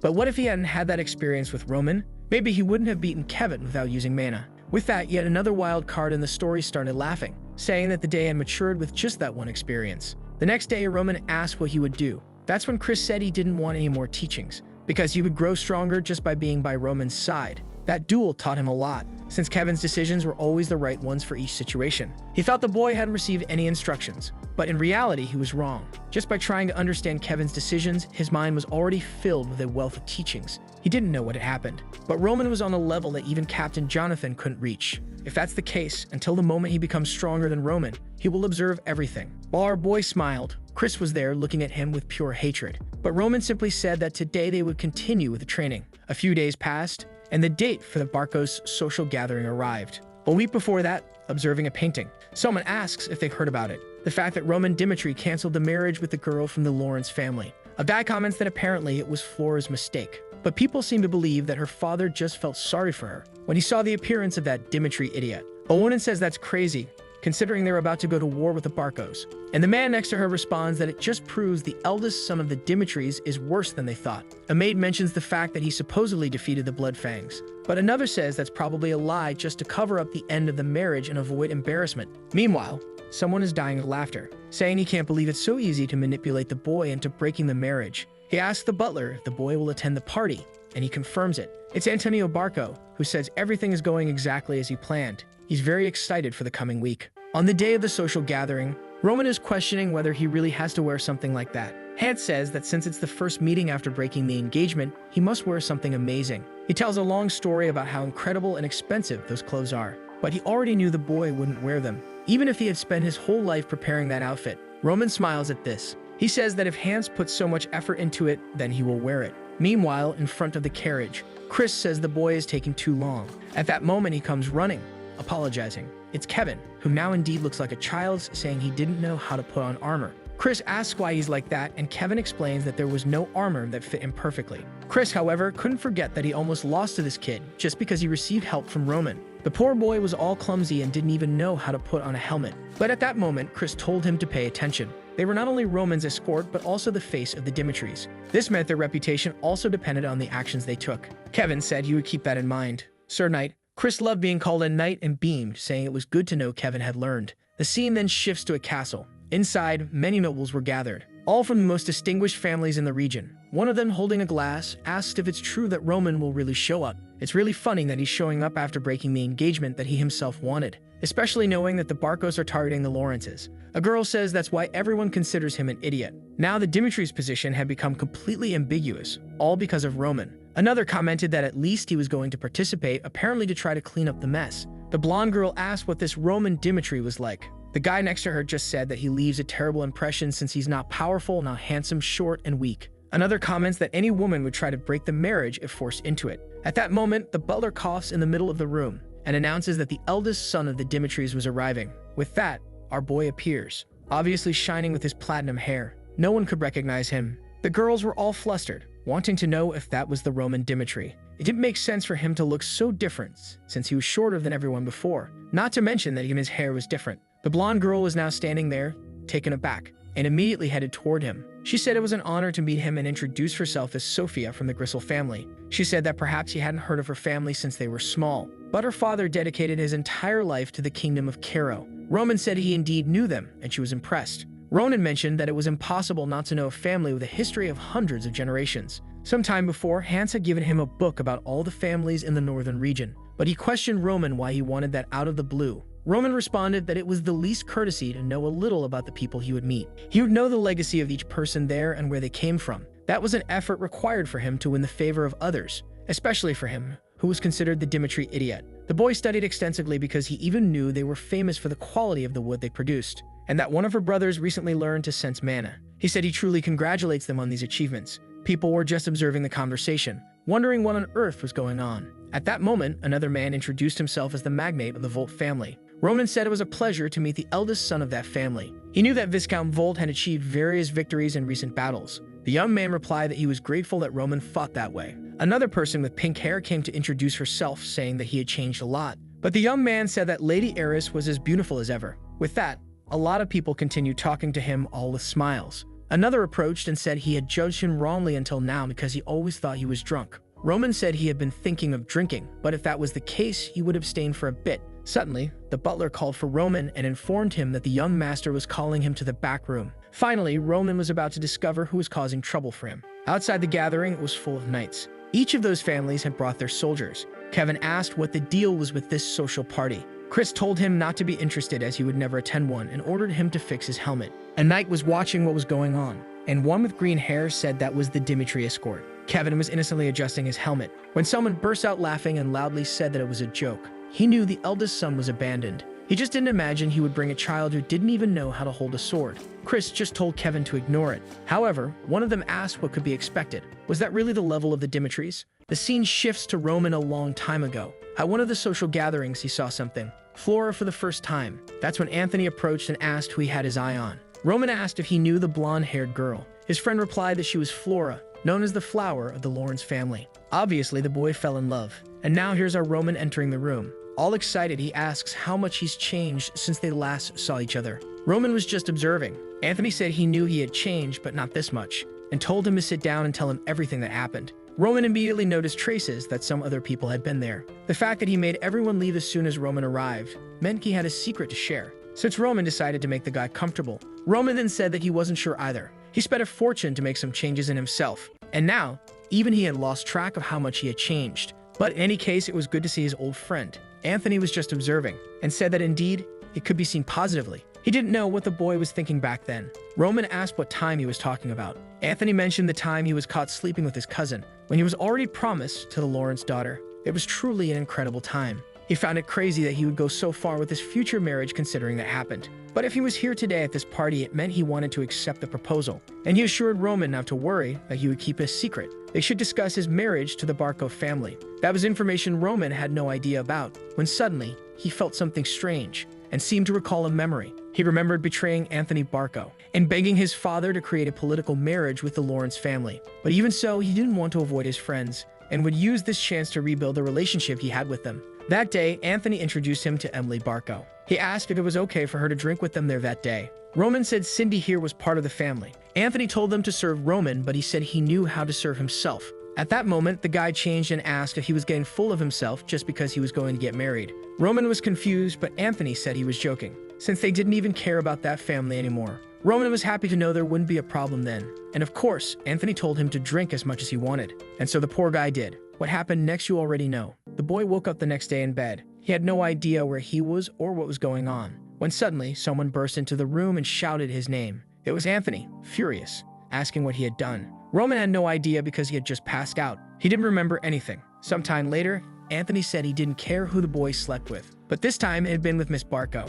and he couldn't let the matter slide easily. He gave the boy the chance to end that marriage unilaterally, or he would have to marry a direct descendant of the Barco family to improve relations between them. Even though he was furious, he would forgive him because they were friends. However, he would have to give an answer. Back in the present, Back now knew exactly what happened. If what happened that day were discovered, the honor of the Dimitris would be ruined, and Roman didn't have the courage to face his father and confront his anger. On the other hand, he couldn't break the marriage because he truly loved Flora. Since it had been forced by him, it would defame the princess. That's why his decision was to take his own life to resolve the situation. A weak man who never achieved anything with his own hands. That was Roman Dimitri. Truly a miserable and pathetic life. Anthony asked why he was hesitating so much and said that the union of their two families would create something extremely powerful in the region. No one could stand against them, and together they would have all the power in the north. But Roman simply asked if that was the only reason. Confused, Anthony stood still for a moment, and Roman asked if he had to accept this political relationship just because of that reason. Anthony tried to remind him that this wasn't a choice. If he refused, everything that happened that day would be exposed to the world. At that moment, Roman simply put his foot on the table and said that apparently Anthony had forgotten, so he would say it again. Dimitri had no reason to accept the Barcos' proposal. Meanwhile, outside, the gathering was going on smoothly, until something caught Sophia's attention. Of course, it was Roman again, and she asked where he had been. He replied that he had something to resolve, and unfortunately, because of that, he would have to leave. She looked sad, saying she wished he could stay a little longer. He said it was urgent, but everyone was asking him to stay, saying they wanted to talk about many things. But Roman just excused himself and left, until he heard someone telling another to take back what they said. He recognized the voice and tried to get closer. That's when he saw something he didn't expect. A helmet hit the ground, and one of the knights had hit Kevin. Just before that, the man had said that was the level of the Dimitris. Chris just told him to calm down because it wasn't worth it. But the men seemed to have noticed something. They approached, asking why they brought a child whose helmet didn't even fit his head. They got closer and said it looked like they picked up a kid from the street and put armor on him to call him an escort.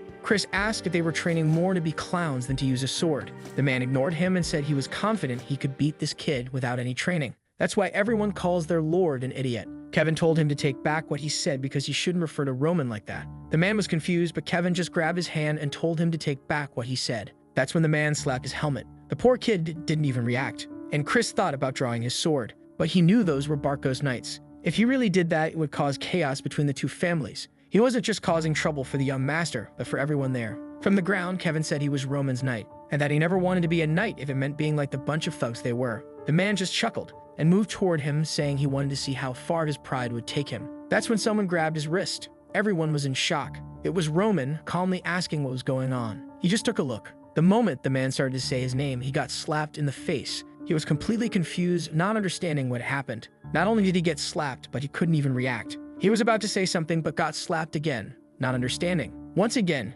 he didn't know where the slap came from. It was becoming a joke. He tried to speak again and got slapped in the ear. The poor guy was already shrinking, and now he was about to kiss the ground. He was starting to get traumatized, not knowing what sequence this was. But Roman simply told him to lift his head again. Meanwhile, in the room, Anthony was there. He couldn't understand what had just happened. At the meeting, he warned Roman that if he didn't accept the proposal, he would be making an irreversible mistake. But Roman just replied that his reputation was already bad, so having one or two more rumors wouldn't change anything. And he warned Anthony that he should behave a little better. He had chosen to cancel this marriage on his own, not because of that threat. But since the Dimitris were no longer allied with the Lawrences, in a way, Anthony's goal had been achieved. However, at any moment, Roman could decide to help the Lawrences, and that would interfere with the Barcos. And maybe he should do that just because of those threats. Roman had already researched a lot about the Barcos. They had an influence with the central government that couldn't be ignored. But that's all they had and nothing more. If one were to truly consider wealth and power, the Dimitris were the real force in the north. He then asked Anthony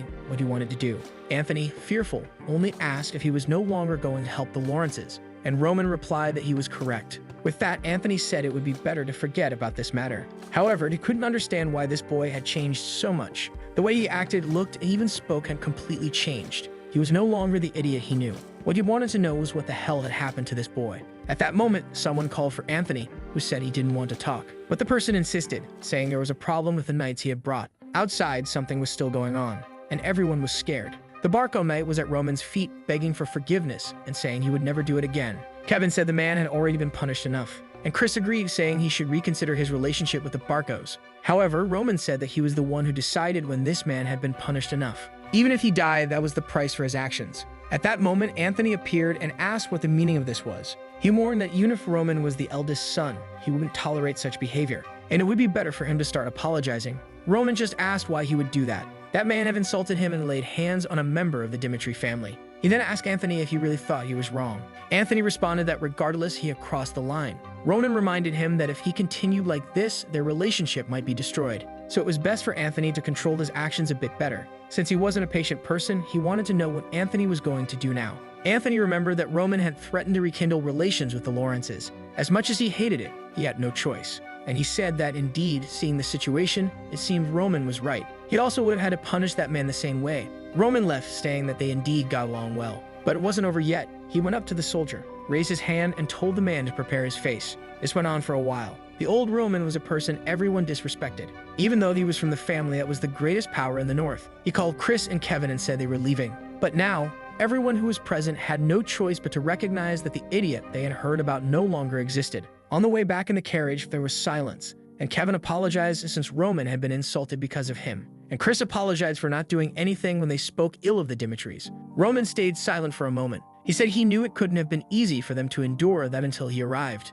So it was a good job that they managed to hold on. Being hasty would only have led to the worst-case scenario. But that wasn't the answer he wanted. Since no one in the entire North should have the courage to lay hands on the Dimitri family, they've got to remember the faces of those men and never forgive them, because Roman doesn't accept anyone being above him. And the only ones who can follow him are those who are above everyone else. And they would have to adapt to live that way. Back at the Dimitri mansion, someone handed over papers about the Barco family. It was Hans, who mentioned that lately those guys had been taking some strange actions. Roman already knew that the Barcos had appeared in the northern region over 100 years ago, but they only started gaining relevance when someone from the family entered the central government. Roman commented that their military strength was much weaker than he had thought. Hans agreed, saying it was strange that their status was so high considering they were so weak. Roman said that this proves how strong the central government is. The Salamander continent has 6 kingdoms, and Cairo is the smallest and weakest. That's because it's surrounded by all the others, so they've always been attacked throughout history. Because of the strong enemies at the borders, they were forced to join the central government to survive. That's because their authority in recruitment is absolute. If a family rejects the recruitment, troops are immediately sent to that place. After the kingdom is taken, the lands are divided among those who participated in the conquest. Roman believed that's why the Barcos are currently so influential. And Hans said that apparently that's the only explanation.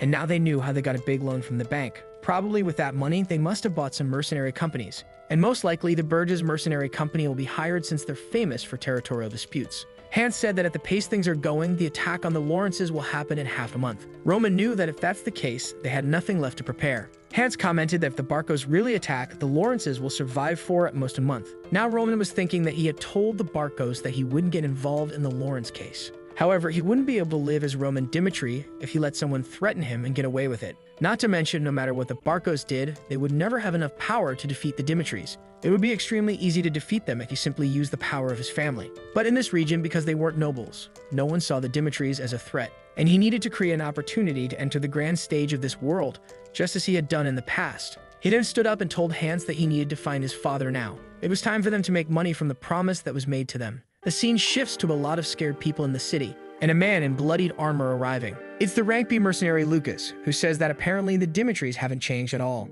The scene then shifts to a blacksmith. The man says his items are destroyed, and asks Lucas if the fight was really that difficult. He replies that it was hard because the guys he was with were so dumb, and almost everyone died. The blacksmith says that this sword is of low quality and asks where he bought it. He said he had to grab one from some shop and he almost lost his life because of it. The old man says he should know that the best items and weapons are always made by the Dimitris. Lucas stands up and says he already knows that, which is why he's here to request a full set. To him, it doesn't matter how long it takes since he'll be recovering here in Dimitri. He's already tired of the battlefield. That's when he sees some people gathering and looking at flyers. He wonders why everyone seems so excited. Usually, that only happens when there's a war or a really good job. He decides to take a look, and there's a recruitment notice. The notice only says that the person needs to be healthy and have the desire to get stronger. There are 30 spots and the salaries would be 8 silver coins per month. Lucas thinks that considering a family of 5 lives on 5 silver coins, it's pretty good even considering the risks. That is if it weren't for this special condition. The person would belong to Roman Dimitri and not the entire family, and only those who are willing to risk their lives for him should sign up. The old man next to him tells him not to even dream since hundreds have already applied. Lucas laughs and says that as a rank B mercenary, someone like him would cost at least 50 silver coins. But then he notices what the man said, and asks if hundreds of people have really already registered. The old man says yes. Everyone who saw the notice ran to apply. Lucas then asks why everyone is so eager to work for the Dimitri idiot. Imagine the suffering a soldier would endure being under an idiot like that. At that moment, everyone fell silent, and the man only said that Lucas must not be very informed since he's an outsider. Lord Dimitri had taken down the Bloodfangs and was taking care of his people. No one believed it at first until they heard what Clark said. That's because since Clark's son became one of Roman's subordinates, his entire family has changed. He wonders what the boy's name was again, and then he remembers it was Kevin. A little earlier at the mansion, Kevin asked why he wanted to take a break, but Roman only said that rest was part of the training, so he had 3 days to relax. It was a reward for his hard work, so he should enjoy some time with his family. Kevin just thanked him.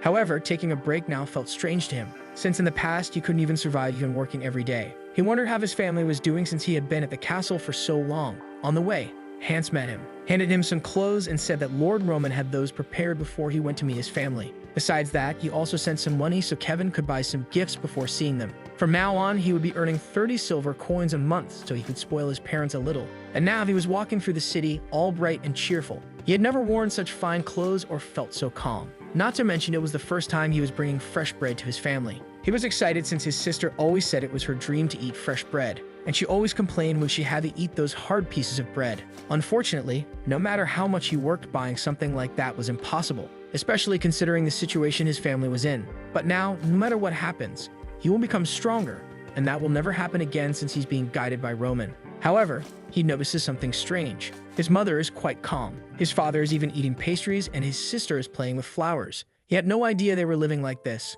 He imagined they had been sent to a better place, but not like this. And at that moment, they called out to Kevin. All excited, they hugged the boy and said they missed him. He was going to ask about the house, but his father said it was Hans who had given it to them to cultivate. Not to mention that the city's knights also helped with the entire move. Suddenly, Kevin started crying and thanked Lord Roman. But that's when his father noticed something. He saw the slap mark on the boy's face and asked what it was, wanting to know if Roman had hit him. Kevin explained that no, it wasn't that. But his mother said he didn't need to lie. He pushed her away and told her not to even think about it because Roman wasn't that kind of person. And that's when he decided to explain the truth. And his father later commented to his friends at the bar. They were shocked to learn that Roman had hit a Barco knight just because of an insult. In the city, everyone knew that the Clarks were living much better since their son started working for Roman. They not only got a house but also land a farm. The story was so surreal that people even speculated it might just be someone who looked like him. But now the dream of poor children was to be like Kevin and work for Roman. Everyone wanted to gain his trust and improve their own lives. And that's why the place was full of people.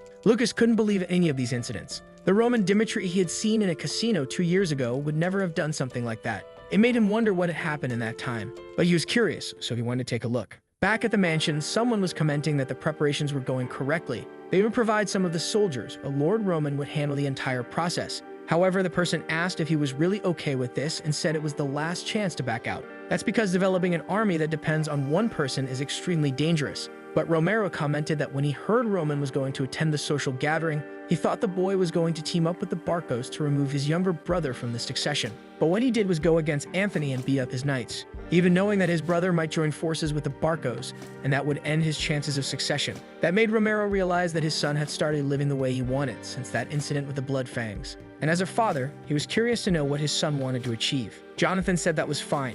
He understood then. Romero asked if they had at least 50 people registered, because with fewer than that, it would be difficult to form an army. But Jonathan said that so far, there had already been over 500 people. Of course, the father had no idea why that was. The scene shifts to the day of the recruitment. Everyone there is anxiously waiting to see what will happen. And Chris goes to the back and calls for Roman. He informs him that all the preparations for the test are now complete. A day before the test, Alec was in a bar drinking heavily, saying that the Dimitri's dark beer was always the best.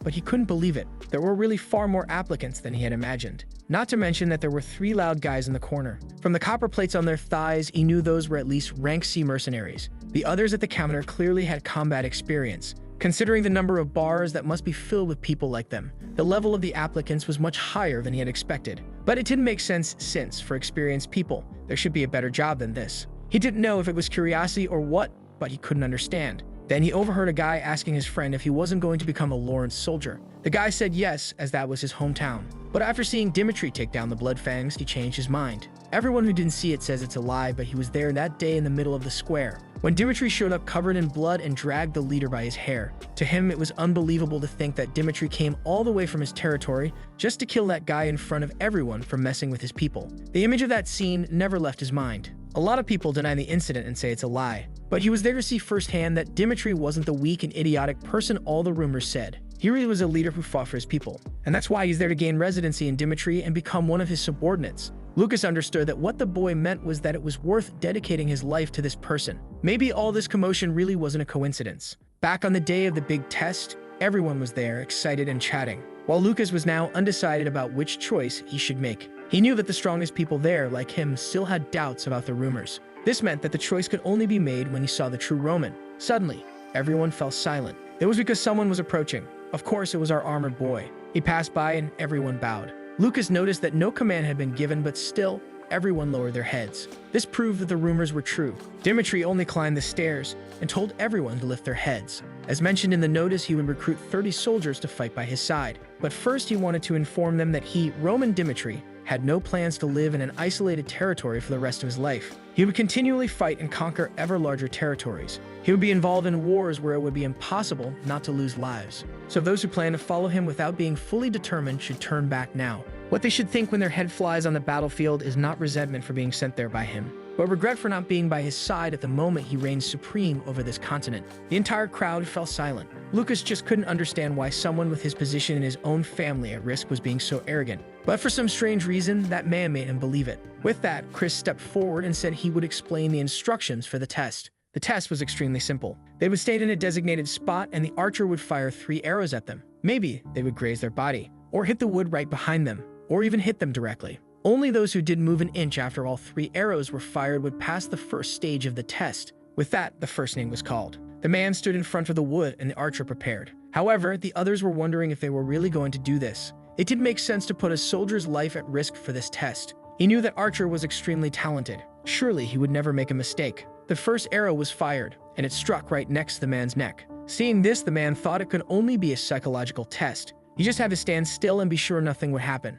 After all, he knew the arrows would miss. At the moment, he was speechless. The people were terrified, and the man couldn't believe it. He fell to the ground and began to writhe in pain. Chris told them to get him out of there and start treating him immediately. With that, the man was indeed taken away on a stretcher. The people began to ask if Dimitri was really asking them to be hit by an arrow. Chris just called for Morrison's name. It was the man who was next in line and had seen what happened. That arrow went straight into his leg, but if it had been his head, he would have died. To him, this was too insane, and all he wanted was his chance to become a knight. Chris realized that everything was happening just as Roman had said, and with that, he stated that it seemed the second man had given up. He warned that anyone afraid of getting hit by an arrow should quit now, and ordered all the cowards to leave that place immediately. A little earlier, someone had said they would explain each person's role. The 4 there tomorrow would be hit by an arrow. The man next to them was the best archer in the region and would only hit non-fatal spots. There would be the reward they would receive for this, a chest full of gold coins. Obviously, taking an arrow for all that seemed worth it. Roman said there would be medics on hand, but it wouldn't change the fact that the arrow would be real. He asked if the men wanted it, and they all said yes. With that, the men left, and Chris asked why Roman was going so far. He explained that you can't build an army just with threats. He needed people willing to put their lives on the line. Even if the chance of being hit was 1 in 100, some people would still quit because of that 1% chance. Chris asked what the condition was that people would have to meet to become his subordinate. Ronan said he wanted someone with an extremely resilient psyche and mentality, someone born with the heart of a beast. Chris was confused because that was more important than experience. Roman said that someone like that would become stronger than anyone else, regardless of where they came from, and only those stronger than everyone else would walk by his side. But now everyone was wondering what kind of insane test this was. A good part of the applicants were already leaving, saying it wasn't worth taking an arrow just for a chance to serve Dimitri. Chris mentioned that at least 100 had already left, and he turned to call for Roman. He was thinking about the heart of a beast, which is an innate talent, just like Kevin, who was ready to cut off his own hand without any hesitation. Or Chris, who ignored the humiliation he suffered in front of everyone to ask about how to become stronger. That's the kind of person who has the heart of a beast. No matter how strong someone's physique is, when they are born, they can't defeat someone like that. That's the type of person he wants to find in this test. So he gave the order for the test to continue. The next participant was panting heavily. Lucas remembered the guy from the bar. It seemed he really meant it when he said he wouldn't give up, but he was trembling a lot. He was terrified, but this was his only chance to show loyalty. There was no way he would quit without even trying. The first arrow nearly grazed his head. He looked at it and knew he could have died. Another arrow was being prepared and he wondered if he should give up. The second arrow hit right next to his arm and he knew it would all be meaningless if he left now. But the last one was coming and there was still time for him to back out. He wanted to say something, but the fear was overwhelming. And with that, the arrow struck the middle of his leg. Chris announced that Henderson had passed. Lucas realized the man was about to quit but got lucky. Arrow was fired in time, and so the tests continued. Out of 500 participants, after 100 fled, 400 remained. And out of those, only 120 had the courage to endure all 3 arrows. Roman observed each person who passed, those who trembled but still stood their ground, and those who remained still without even flinching. To him, both were equal because they had the courage to suppress their fears. Now it was time to start looking for the hidden gems,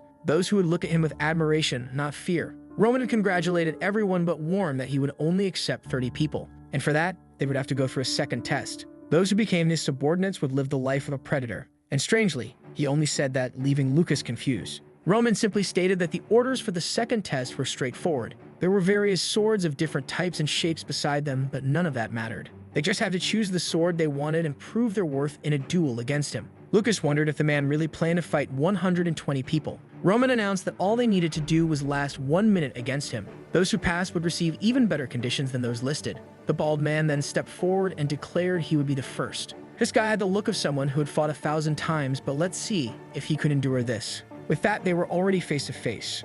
Roman asked for his name, and the man said it was Vulcan. He questioned if the sword was good, and Vulcan said it wasn't a problem. Vulcan thought that Dimitri's confidence was a bit overblown, but although it was true that Roman had taken down the Bloodfangs alone, it was impossible for him to be defeated in a minute. Chris then told them to prepare. For Vulcan, surviving a minute would be easy, and he was more interested in testing the person he was going to serve, and Chris said they would start. Vulcan immediately lunged, saying he would find out what kind of man Roman was, and launched an attack with all the strength he had. But in a second, Roman dodged and was already at his side, and just made him look like a fool by tapping his foot, making him fall. Vulcan tried to get up, but at that moment, the sword was already at his neck. Roman simply called for the next one. At that moment, Lucas realized that this man was on a completely different level. This test was entirely incomparable to the first. When everyone saw the volcano being instantly defeated by Roman, they knew how strong he was. However, they all thought the same thing. As more and more duels took place, he would get tired. Then, it would be easier to defeat him at that moment. However, half of the duels had already happened, and 60 people had already been defeated. Roman wasn't showing any signs of fatigue, and Henderson was thinking about what he said before this all started, surviving as a predator if he won that. He realized that Roman lives like a predator, a person who does whatever he wants in a world where the strongest survive. Everyone knows that at this moment, Roman is still considered the fool of the Dimitris. This might be the only chance in life to become his subordinate. The problem is, how do you defeat a monster like that? At that moment, Roman says that if no one steps forward, everyone will fail. A guy then says he's going to participate. Finally, it was Lucas's turn. He introduced himself and said he was number 61. He already knew that Roman Dimitri was a monster. Compared to what he knows, these abilities were overwhelming. And it's unbelievable that he exerts so much pressure just by standing there. And after watching the first duels, he really believes this guy won't just stand there. He doesn't care about the 8 silver coins per month. He's more curious to see where this guy will be in a year. And to do that, he first has to pass this test. Chris is impressed. This is the first person to attack directly since the first participant. Not to mention, the right hand was aiming at the head, while the left hand was already prepared to counterattack at the heart. Roman easily blocked the first strike, and Lucas noticed that the backward movement put him out of reach of the dagger. However, he wanted to know what he would do with it, and he sent the dagger in Roman's direction while launching another attack with the sword. However, Roman blocked the attack and deflected the dagger with the scabbard. As soon as Lucas saw this, he retreated once again. From his experience, every knight eventually starts to have some opening as they get tired. However, at this moment, Roman was like an impenetrable fortress. But he couldn't stop now, as it would be over for him if he hesitated for even a second. If he wants to pass this test, he has to keep the initiative. Roman smiles and asks if his name is Lucas, and says that it's not bad at all. This isn't the right attitude on a battlefield, but it is the correct one in a duel. Clearly, the boy had a natural instinct. However, it's obvious that he wouldn't let the guy hold out for a minute that easily. This 1 minute is actually to show how powerful the squad he's going to create will be. And the purpose of this test is to establish the difference in strength so that they always remember it. And to do something like that, you would have to end this once and for all. At that moment, Roman goes on the attack while Lucas is still dodging. But remember that the guy is a B-rank mercenary. Everyone considers that the limit of effort. This is the maximum of a regular person who has no mana control. And since the first condition to reach a rank is at least to have awakened mana, he reached his limit, and no matter how hard he tries, he will never leave B rank. However, even so, he survived. On battlefields where countless mana users died over and over again, he stayed alive. And that's how he realized that to survive and win, you always use any means necessary. Roman ends up not being able to complete the attack. And Chris remembers that in the rule, he never said anything about not being able to throw sand in the eyes. The only mission given is to survive for a minute and nothing more. As soon as Lucas falls, he immediately gets up again to attack. However, he stops for a second. Roman was clearly ready to defend against this attack. Even though his eyes were red, he was still looking directly at him. With that, he just laughed. He dropped the dagger and said he surrendered. In the celestial demon cult, the first thing you learn before fighting is how to keep your eyes open at all times. That's because in a fight, a blink of an eye is enough for someone to die. Just like breathing has to be controlled every second,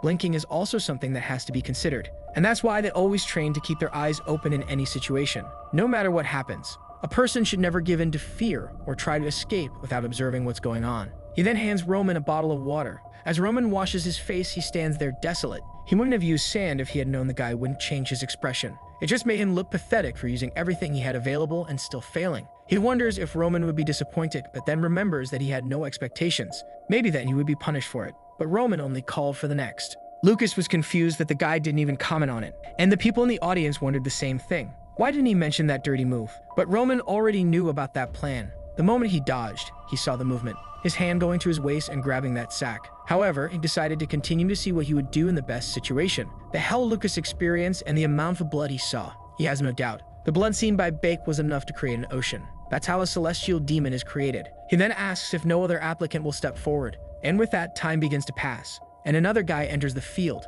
Once again, he dodges the attack. However, now everyone was trying to play dirty. So he tried to throw a stone at Roman. Chris noticed that Lucas's influence is making everyone want to last at least a minute. However, even so, none of that was enough. Lucas realized that the dirty move didn't disqualify anyone, but at the same time, Roman didn't feel any pain. And now was the next person's turn. The problem is that none of this was making sense. 2 hours had passed with duels and his breathing was still steady. In the battlefield over a sea of bodies, no one goes easier on you just because you're tired. Your movements become slow and your breathing unstable. That's how you become just another corpse. That's why, for someone who wants to survive on the battlefield, breathing must be perfect and continuous. However, Roman knows how to circulate nature's mana to alleviate the body's fatigue. Combining that with skeletal change, he manages to keep his body in perfect condition. During his times as Bak, he participated in wars that lasted up to 3 days. So of course, he wouldn't get tired from light training like this. Chris then tells all the applicants to gather, and he says that the number of people who pass the second test is equal to 0. However, that doesn't mean no one will succeed because they need to select 30. He tells them all good job and says they're dismissed. A while later, Roman hands in the list of participants who passed and informs Chris that he will have to train those. He says he understands and takes a look at the people who passed. Vulcan, who lost in one move, had enough courage to go before everyone else. He finds it strange that Henderson passed since he didn't find anything special in the kid. Maybe the master saw something he didn't. He finds the rest understandable, except for one. He asks if Lucas really passed, and Roman says yes. Roman asks if there's a problem with that, and Chris responds that he acknowledges Lucas is very talented for a B-rank mercenary. But not only did he commit a grave foul in the middle of the duel, but he also gave up before being attacked. A guy like that would only cause problems on the battlefield. It's not even about honor.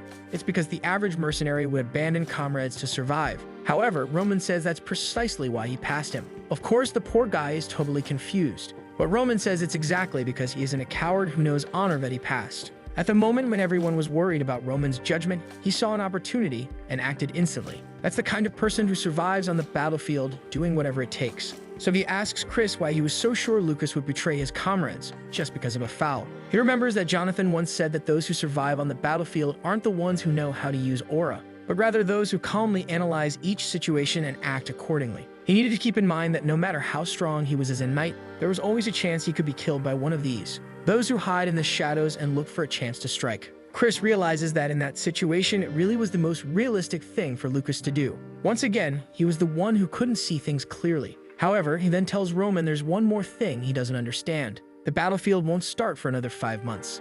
And it's not like the nobles were 100% forced to go, since there's always a political way to avoid it. So why is he already gathering his soldiers when he could escape? Ronan says it will be announced soon, the official letter from the Barco family. In it, they said they had been waiting a long time for the Lawrences to fulfill their past agreement. However, they betrayed their honor and commitment to the nobles. And that's why the Barcos decided to raise their swords after much patience. The sins of the Lawrences were clear, and they weren't willing to pay the debts owed by their ancestors. They even had the nerve to declare that they wouldn't surrender any land as collateral. And that's why this notice was to inform everyone in the kingdom of Kiro. The Lawrence family has 1 week to surrender the lands, or else the central government will support, and a territorial war will be waged against the Lawrence territory. When Chris hears this, he asks if that's what Roman is preparing for. Roman says that's exactly it. This troop will get involved in the war between these two. Meanwhile, someone remembers failing the family. the person who was responsible for making the Dimitris no longer support the Lawrences. To Flora, she was the one to blame for everything happening to the family and the territory.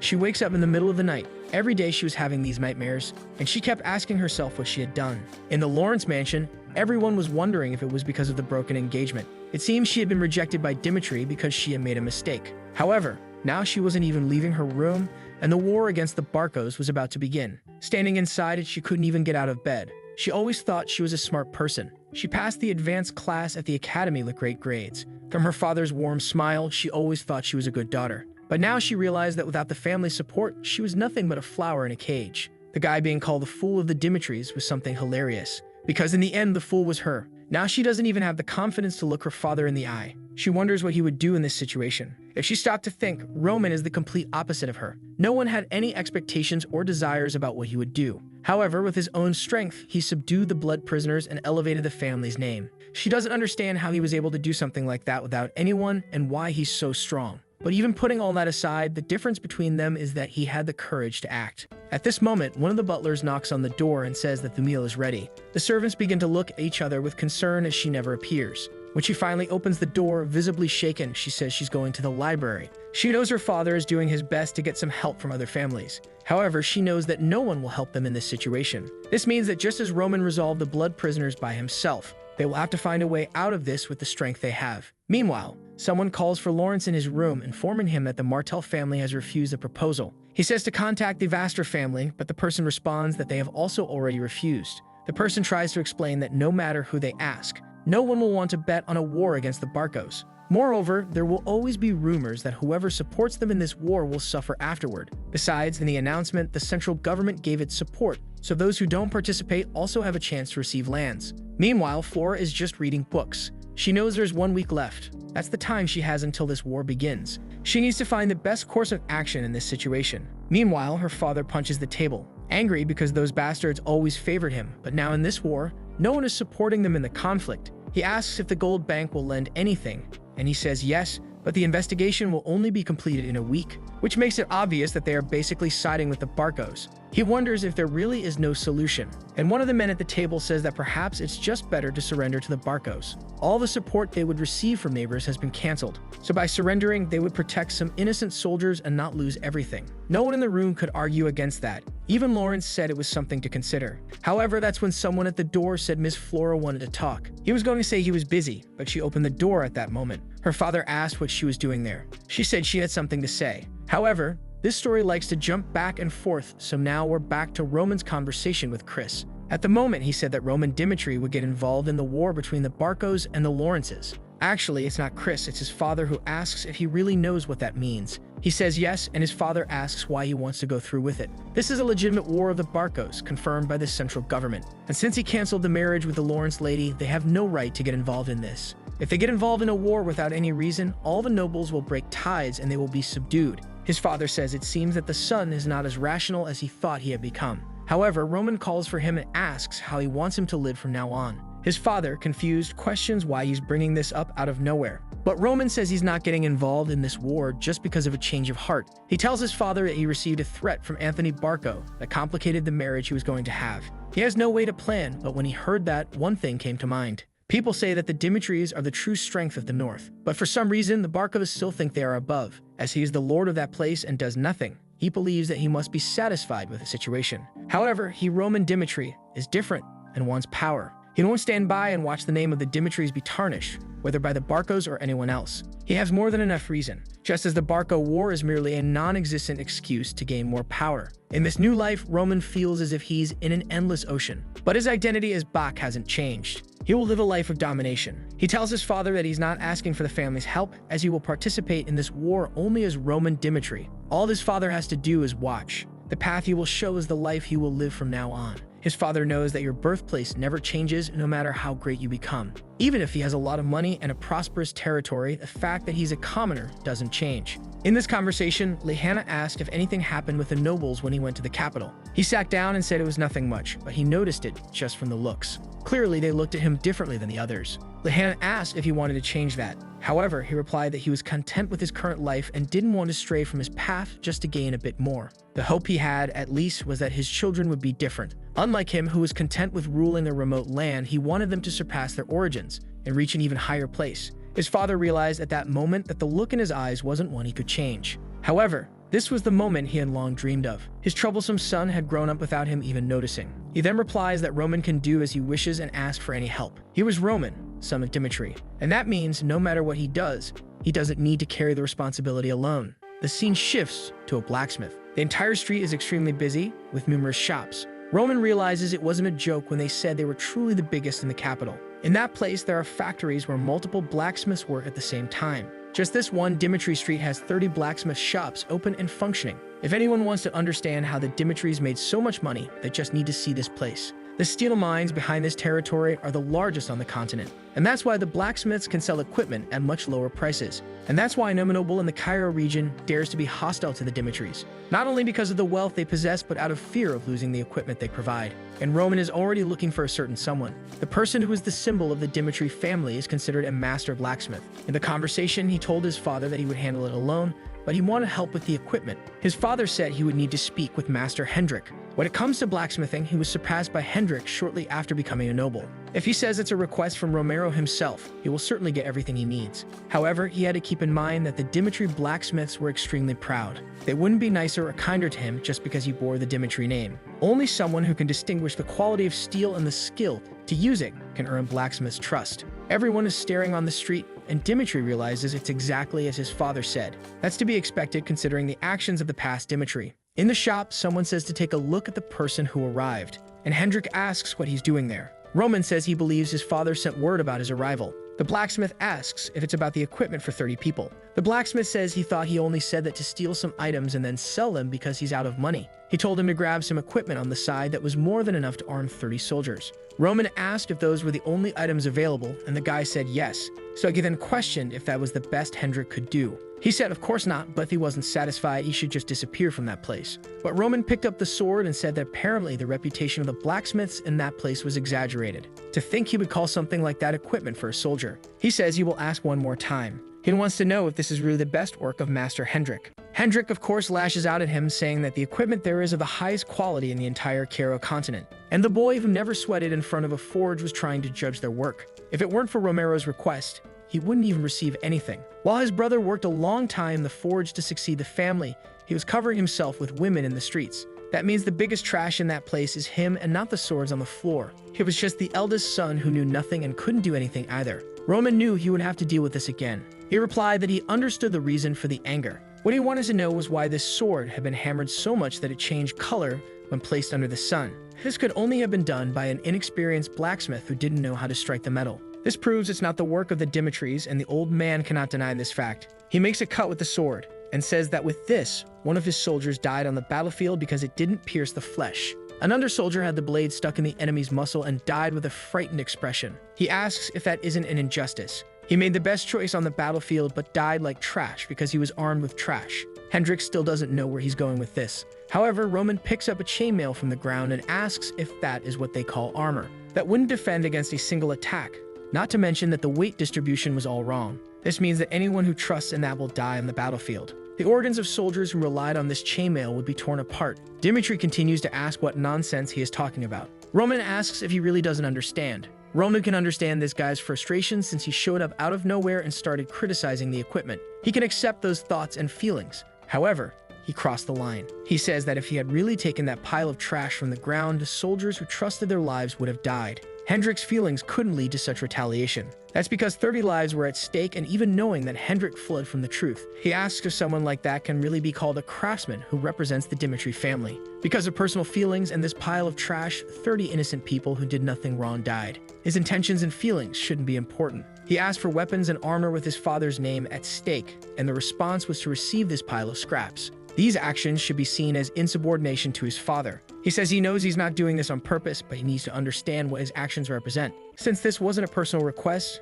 but an order from the Lord for him to deliver good weapons and armor, Roman knows that the hierarchy must never become ambiguous. Loyal people, and even those you consider your friends, the moment they cross the imposed limits, they must be severely punished. He says he will ask again if this can be seen as insubordination. Hendrik says, of course not, and Roman then asks why he's trying to deliver that pile of trash. At that moment, other blacksmiths start asking what's going on. They all begin to curse Roman, saying he has no right to come there and humiliate Hendrik. It's even worse that he's holding a sword. They want to know what he's thinking of doing against Hendrik, and immediately they order him to be stopped. However, Hendrik orders everyone to stand still. The guy asks why, but Hendrik just yells. He turns to Roman and apologizes. The blame was entirely his in this matter. Hendrik remembers when he used to get beaten by his master for trying to make his own swords, who warned him that he would never set foot in that forge again if he intended to do something like that. A little later at home, he was seething with rage at that pig. The guy didn't teach him anything, called himself a master, and just kept beating him every day. That's when he heard someone asking if they were charities by any chance.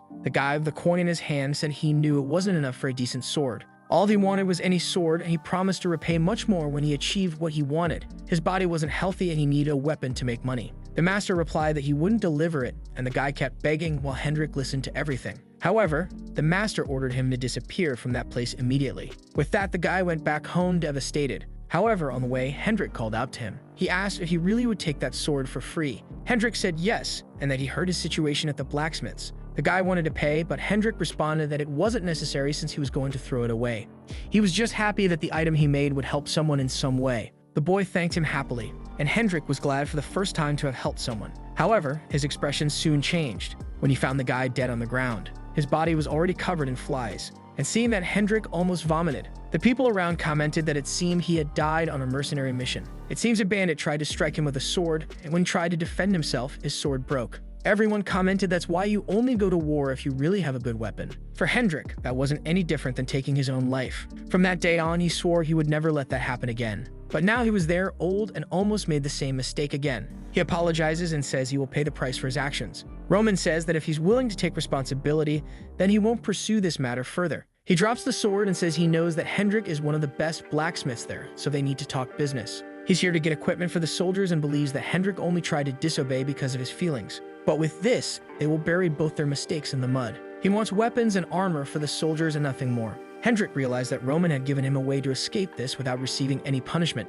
What he doesn't understand is how someone can change so much in such a short time. The boy is really not the same as before. And with that, Hendrik swore he would never let something like this happen again. As an apology, the equipment would be made with the best iron available in the Dimitri's possession. And with that, he orders everyone to return to work. And so production begins. While one man sharpens a sword, Roman asks what this business is about him having stolen a sword from Hendrik. The man says that at that time he was drunk and had lost his mind. It seems that 3 years ago, he was drowning in debt, and his father was tired of giving him money. So he snuck in without anyone noticing and stole Hendrik's masterpiece. That sword took 6 months to design and another 3 just to complete without him leaving the forge even for a day. And even so, something so valuable was sold to some random guy for a little money. He would never understand what it means for a blacksmith to lose his masterpiece without it finding its true owner. Roman realizes that his past self really crossed the line. At that moment, Hendrik calls him over and says he doesn't forgive him for the things that happened. He is making the request because he was wrong at the beginning, but he doesn't accept a Dimitri's son who knows nothing about blacksmithing. He had to keep in mind that the foundation of that place was the forge. If one day he made something with his own hands that wasn't trash, then he would see him differently. Roman responds that it won't take long, and with that he returns to the same secluded room where he trained his skeletal body. Everything was organized exactly as he had requested. All the tools were available, and now it was time to start. When he was back, it was at 18 years old that he decided to forge his own blade. When everyone was deciding who would be the successor of the demon cult, he was constantly attacked by his brothers. He was attacked by number 11 one night and almost lost his life. He barely survived, but the sword couldn't withstand the attacks. Even so, his brother gave him no chance to escape. He somehow managed to win that duel with a broken blade, but narrowly escaped death. However, that's when he discovered he would need a sword made just for him. From that moment on, he visited blacksmiths every day to learn how to forge from them. Since then, before a decisive battle, he always forged a new sword for his current self. After thousands of battles, the sword changed little by little, and the 39th one was named the Celestial Demon Sword, a treasure so rare that it was impossible to sell at any price. And now for this upcoming war, it was time to make a sword for his new self. And with that, Roman began to work. He had repeated these actions thousands of times and understood the rhythm and strength needed, the concentration required to focus on a single objective. To forge something like this, you needed to be in a trance. While forging, he asked himself what he was living for. In that world, he was forced to survive because he was born as the son of the celestial demon, and battles fell upon him. However, he never saw this as a bad thing. And at this moment, his mind is the same, and he will remain true to his reality. However, this life he now leads doesn't necessarily mean he has to go against everyone, and this shows that his training needs to be even firmer. This only shows that he still has no idea of the most powerful forces in this world. Defeat could not be tolerated. He then makes a breath of flames. That was the art of the infernal demon. It transformed all accumulated mana into heat. Even though it wasn't the best that existed, it was the only one this weaker self could use. He couldn't forge many things because his organs would be damaged. However, he desired a power that could face all variables. Back at the Lawrence mansion, Flora says that at this moment they are trapped and out of options. Aid had been cut off and the military difference was clear. She heard the discussion about surrendering to preserve what little land the family had left. However, she believes that's the one thing they absolutely shouldn't do. Suddenly, Lawrence slams the table. He says that preserving the soldiers' lives is the best choice in this war. But Flora said that the Barcos had taken a lot of money from the central government, and everyone knew it was a loan without collateral. That means it has an extremely high interest rate. This is only possible because the Barcos aren't the only ones who will benefit from this war. The bank lent this money to receive part of what they would conquer. This means that all this land will be completely consumed once they occupy it. Everyone falls silent, realizing that surrender was not an option. And her father asks what they should do then. She says there's only one way out. They would have to resist desperately. That was the only way they could survive. Her father slammed the table at the thought of a resistance. For a moment, he had some expectations about what she was going to say. He thought that maybe she would have the discernment to see through the situation and come up with an incredible plan. But in the end, it was just common sense. He then asked if the incredible plan she was thinking of was, for example, closing the gates. She said she wasn't talking about hiding. They would have to set fire to all the crops of that year and stockpile as much food as possible to withstand the siege until winter came. Her father asked why that would be important. She replied that it would be enough time for the interest on the loans to start accumulating. The gold bank had massive power and influence across the entire continent. If the war didn't end quickly, they would start pressuring the Barcos to finish it faster. This wouldn't happen because the gold bank could be pressured by the central government's connection, but because they would hire mercenaries who are only motivated by the money that comes from that bank. Once winter began, having a castle would no longer be advantageous, and the mercenaries themselves would start leaving that place. The people began to comment that it would be a battle of time, but it was something plausible. And Lawrence was thinking that he had raised his daughter to be very immature in the end. But she had changed a lot. He slammed the table. He said Flora was right, so they would start preparing for desperate resistance. They would keep surviving and keep the Lawrence lineage alive. Even if the walls fell and the castle was destroyed, they would continue trying to survive until the end. Back to Roman, the first sword seemed ready, and he said that no matter what, the first time for anyone and anything is always special. This was his first sword in this life, one that would fit perfectly with who he was now, and the name would be borrowed from this world. It would be called Salamandra. The scene then shifts to someone approaching. From the wall of the Lawrence castle, it's a man carrying the Barco family's crest, and up on the wall, the soldiers are all scared. The man announces that as a messenger of the Barcos, he came here with 3 options. If they lowered the gates and surrendered, their lives would be spared. The second option is that they leave these walls and come for a fair fight on the battlefield. There would be a judge from the central government, and they could choose 2 knights to participate. They could choose the type of battle, and the Barcos would accept the decision. Roman just observed and said they don't trust the Barcos. The war proclamation was not justified as the ancestral document had been forged, and they also had no intention of sacrificing the lives of the Lawrence people, while the Viscount said he would never give up. The soldier said the last option was to abandon their pride as a noble family member and proceed with the desperate measure of resisting within the castle. He then turned and said that the Barco family understood their wishes, and that they would exact the price for the blood that would be shed in this siege. On the wall, the soldiers were trembling, and Lawrence was frightened. The war had already begun. He immediately ordered the archers to fire. The first arrows were shot, and the Lawrence army was already advancing. It was classic medieval warfare, face to face. Meanwhile, someone was throwing their helmet to the ground. It was the Barcos who were furious with these insolent people for not respecting them. They had prepared 3 times more soldiers, so why weren't they surrendering? The soldier behind expected it to be decided in an hour, but the pace of the battle was quite different. The man replied to the Lord that the Lawrences seemed prepared to stretch this fight. They had dug around the entire wall and given access to the river so the soldiers couldn't get close. And from the number of arrows fired, it was clear they had enough war supplies. The leader couldn't understand why these damn people chose to resist desperately in just 1 week. They had calculated everything perfectly so that they would simply surrender. So why were they risking locking themselves inside this gate? He couldn't understand where the plan went wrong. The knight asked the Lord what they would do. The man said it was obvious. They would use that. The man trembled and said he understood. The man smiled and said that Lawrence was not a person with a very strong mind. After all, he sold his daughter to the Dimitris when he felt the pressure from the Barcos. He is the type of man who shrinks when a crisis begins. But on the wall, he was telling everyone to move. They should prepare again because it was impossible to know when the Barcos would attack again. And the father told Flora that she was right. The Barcos attacked just to make them surrender, but as soon as they saw the resistance, they retreated. She said she realized that she herself had to become stronger, instead of waiting for problems to be solved. This was the path in life that she decided to follow from now on. Her father was moved and apologized for forcing her to marry the Dimitris. To him, at that time, it was the only way they could survive. However, from now on, he will always believe that she will be able to make a good choice. Flora was very emotional, but then her expression changed. Suddenly, the wall in front of them exploded. A single attack had torn apart the front section. She went to check how this was possible, and there she saw that the Barcos had a catapult armed with magic. Flare was a well-known item in wars. These were called magical weapons. Each shot with that thing is extremely expensive and should be used strategically. Not to mention that it cannot be used without government permission, no matter how much money someone has.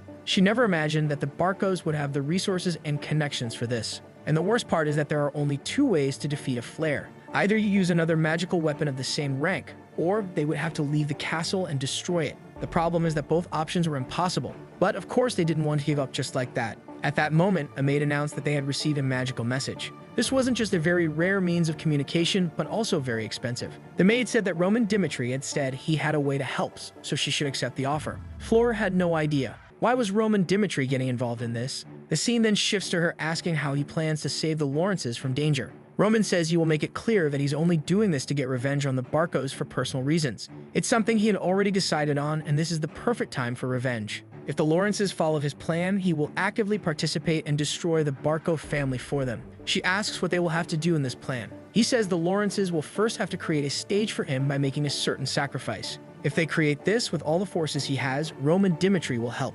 This sacrifice he mentioned. She knows he proposed this due to the situation they find themselves in, so she had no other choice. She says she will do whatever he asks since it means protecting her family. He then says he needs one more thing. He will need a reason to get involved in this war. The engagement was cancelled, so he needs something else. She asks what he needs, and Roman tells her to tell everyone that Anthony Barco abused her at one of the meetings. That was the reason why she couldn't see herself in a marriage after that happened. Her value as a noble would be reduced to nothing, and the beauty of her title as the flower of the Lawrences would be destroyed. But if she gave up everything she received by being born a noble, she would gain a crucial cause that would solve the Lawrence problem. This is the cause he needs to get involved in this war. Flora trembled. He says that if this happened before they canceled the engagement, it would be reason enough. Since then, he would have laid hands on someone who belonged to him, and he would never forgive that. Flora thought about what he said about the people who belonged to him, while remembering the explosions happening outside. There the soldiers were screaming and being burned. The walls were already collapsing, and they needed support. With a trembling voice, she said she would meet any condition he set, and just asked him to kill all those Barco bastards. The enemy was beginning to scale the walls,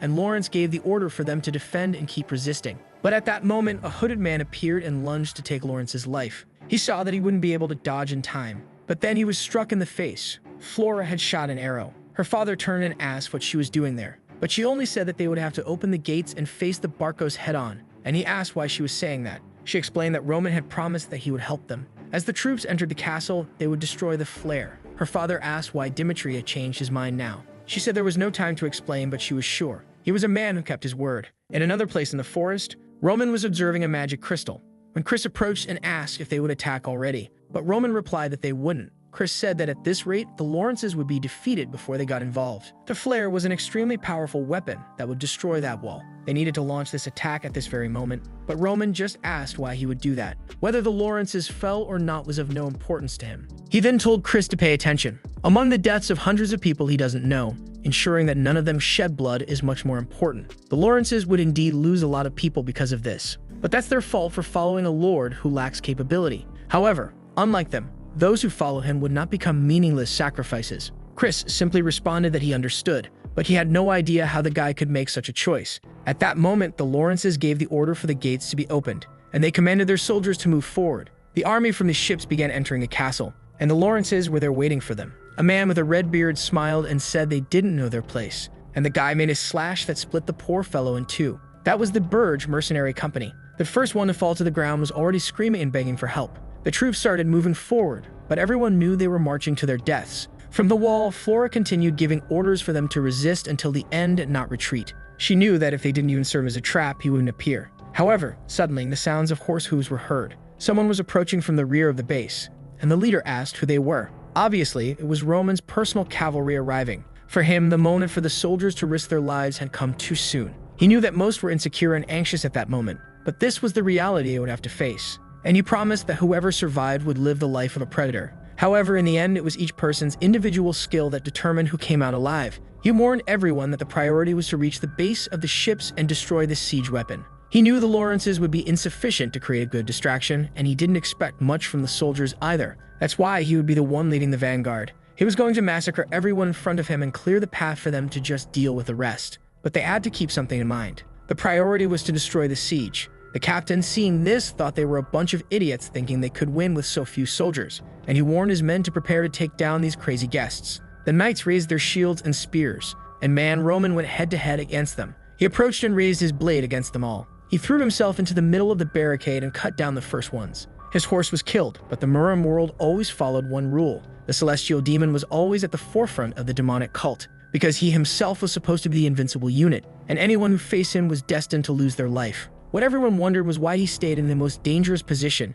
even though he was the most valuable person. In the past and present, the reason was always the same. Having someone so powerful at the front crushed the enemy's morale, and Roman announced that if no one came forward, he would wipe them all out. Kevin then shouted for everyone to follow the leader. With that, they went on a rampage. However, Kevin's course was hit, but that only made him angrier. He wanted to keep following Roman, and for that reason, he didn't hesitate and finished the guy off right there. Chris remained focused. All he wanted was not to stray too far from Roman so he could support him, and the soldiers made a barricade, saying they had to stop this monster. But they stood no chance, and Roman knew very well what the target of that operation was. The weapon known as Flare. The leader of the mercenaries named Burge recognized Roman Dimitri. He knew that in this mission, his mercenaries would receive a huge reward, and seeing what was happening, you would have to deal with that guy. Roman already knew that Burge was a Ranka mercenary, someone recognized by the kingdom itself, and unlike the others, he was a soldier who knew how to use mana. Burge was an Aura Knight at least 2 stars. However, he was shocked to see that Roman didn't retreat even for a second under his attack.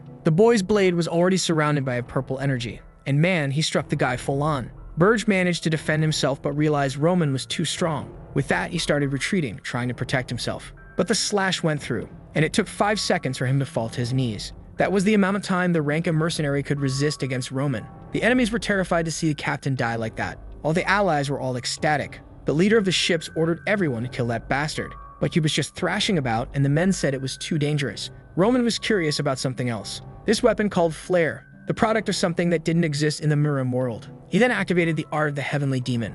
That was the first form of the sword technique, and with that he tore Flare in half. The soldiers of the ship realized they stood no chance. The expensive item they had brought had been destroyed. Roman called out to the Lawrences and said that he would destroy the siege weapon. He had destroyed the Barco's siege weapon. From the wall, the people were cheering, but there was someone more emotional than anyone else. It was, of course, Flora, impressed that he had said it and then done it. To her, it was clear that with the destruction of the Flare, the Barcos had no choice but to retreat. In that battle, Chris had used his aura differently than before. Instead of trying to make the energy explode, he tried to keep it condensed like Roman. Some friends had ridiculed him when he left everything behind to follow that man, but unlike them, he was growing. Even if he wanted to deny it now, it was impossible. The method his lord followed was the correct one. However, then he became confused. His friends were all lying on the ground, exhausted and worn out. But the most incredible thing was that they had all made the effort to follow the leader. Yet the amazing part was that none of the 30 had even been injured. And strangely, the 30 people he had chosen were the right ones. And there was only one reason why all of them were safe. The person who had gone ahead and defied logic.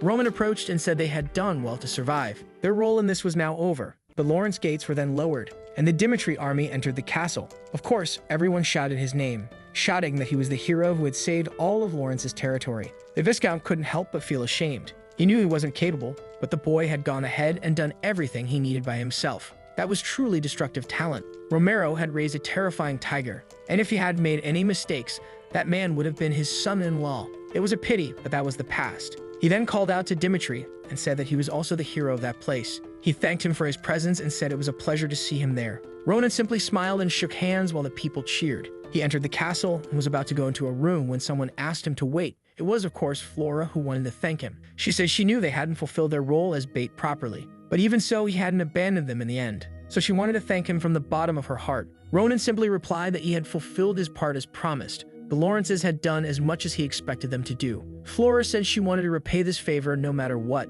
She didn't want to just offer words of gratitude. So whenever he wanted, all he had to do is ask, and he would receive it during his conference. She would stand by his side and ensure that he received whatever it was. Then he smiled and said that if she really wanted to return the favor, he wouldn't refuse. He opened the door and told them to enter the conference room. He sat in the chair and listened to the conversation between the nobles. Their plan was to propose ending the war with the Barcos because they would accept it.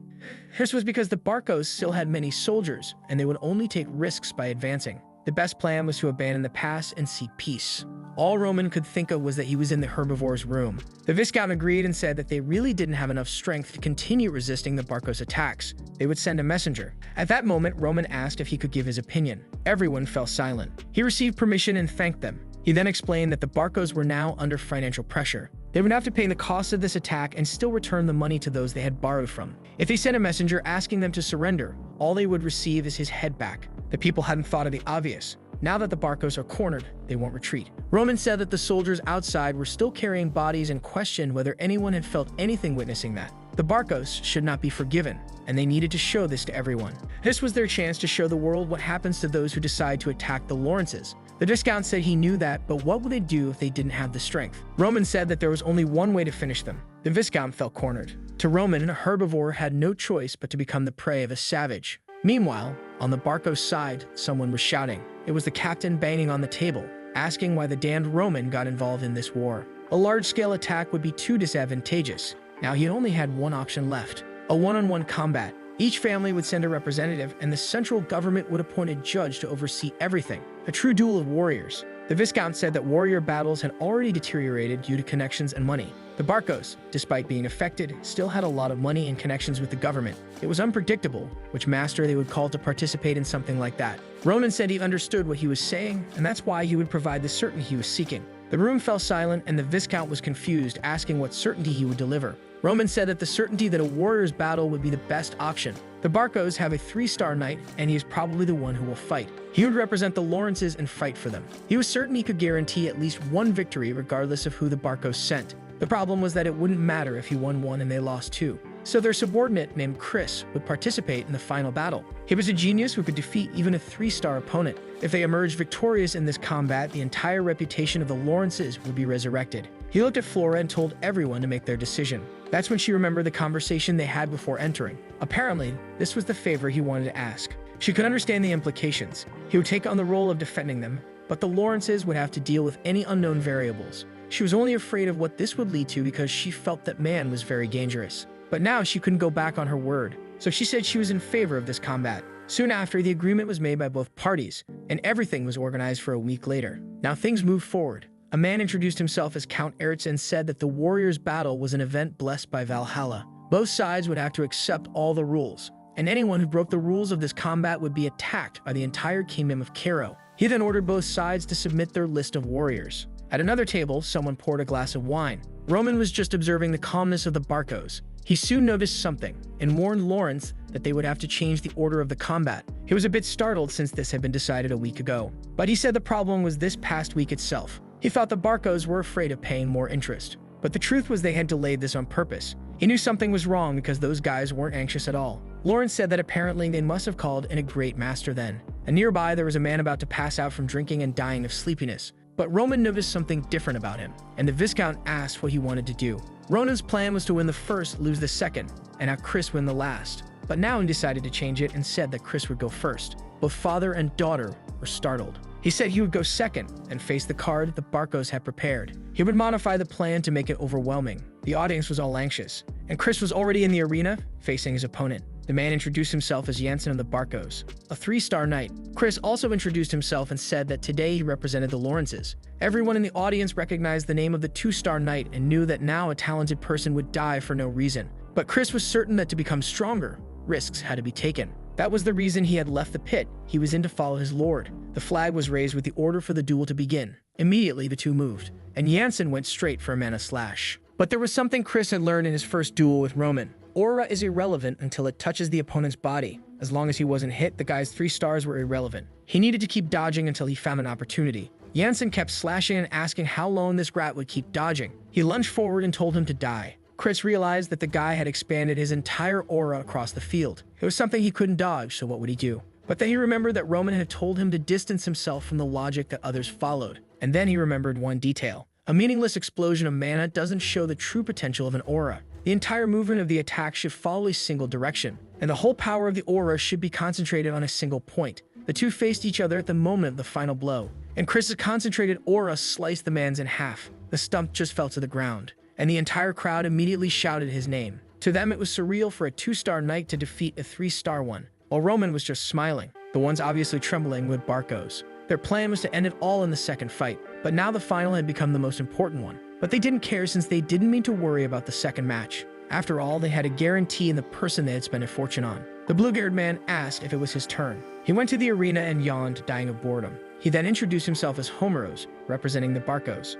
A 4-star knight, everyone there was shocked. Homeros was a well-known name in the region. This guy was in the rankings of the best. So what was he doing in this small town? He was currently considered number 49 in the most powerful people on the continent. The ranking system originated from the Valhalla Empire, the place where warriors believe they are sent after combat. Because of this, the results of the victors were always recorded, and the names of the powerful were always remembered. That's how the rankings were restarted. And as the Valhalla Empire began to dominate all the continents, the temple began to rank the top 100 strongest. Now the Viscount was certain that there was no way to win this second fight. There wasn't a single person in all of Cairo who hadn't heard that name. Everyone knew that this man roamed the continent, defeating everyone. He was known as the Wandering Swordsman, and now it was clear that this second battle wasn't even worth watching. It was even a pity for the Lawrences to have to face this. However, someone was obviously smiling. Roman was excited about the fact that the man was a 4-star knight. He tried to gather information about who the Barcos would send, but it was all superficial. That man in front of them was the trump card the Barcos had been hiding. But he was eager for this. Just as they had hidden their strength, they had no idea how powerful he was. However, Flora grabbed his arm and told him that he had to surrender. His opponent was ranked 49th, not to mention that he was young enough to reach the 30s or even higher. She told him to stop dreaming of defeating someone from the rankings because otherwise, he would lose his life. All they should do was pray that they could win the next fight. Homeros was just watching, and Roman knew that was how someone who felt absolute looked at others. And it was something he obviously didn't like. Flora said this was the unpredictable situation they had talked about, so she would send their soldier. There was no reason for him to risk his life in a meaningless battle. But of course, Roman simply pulled her hand away.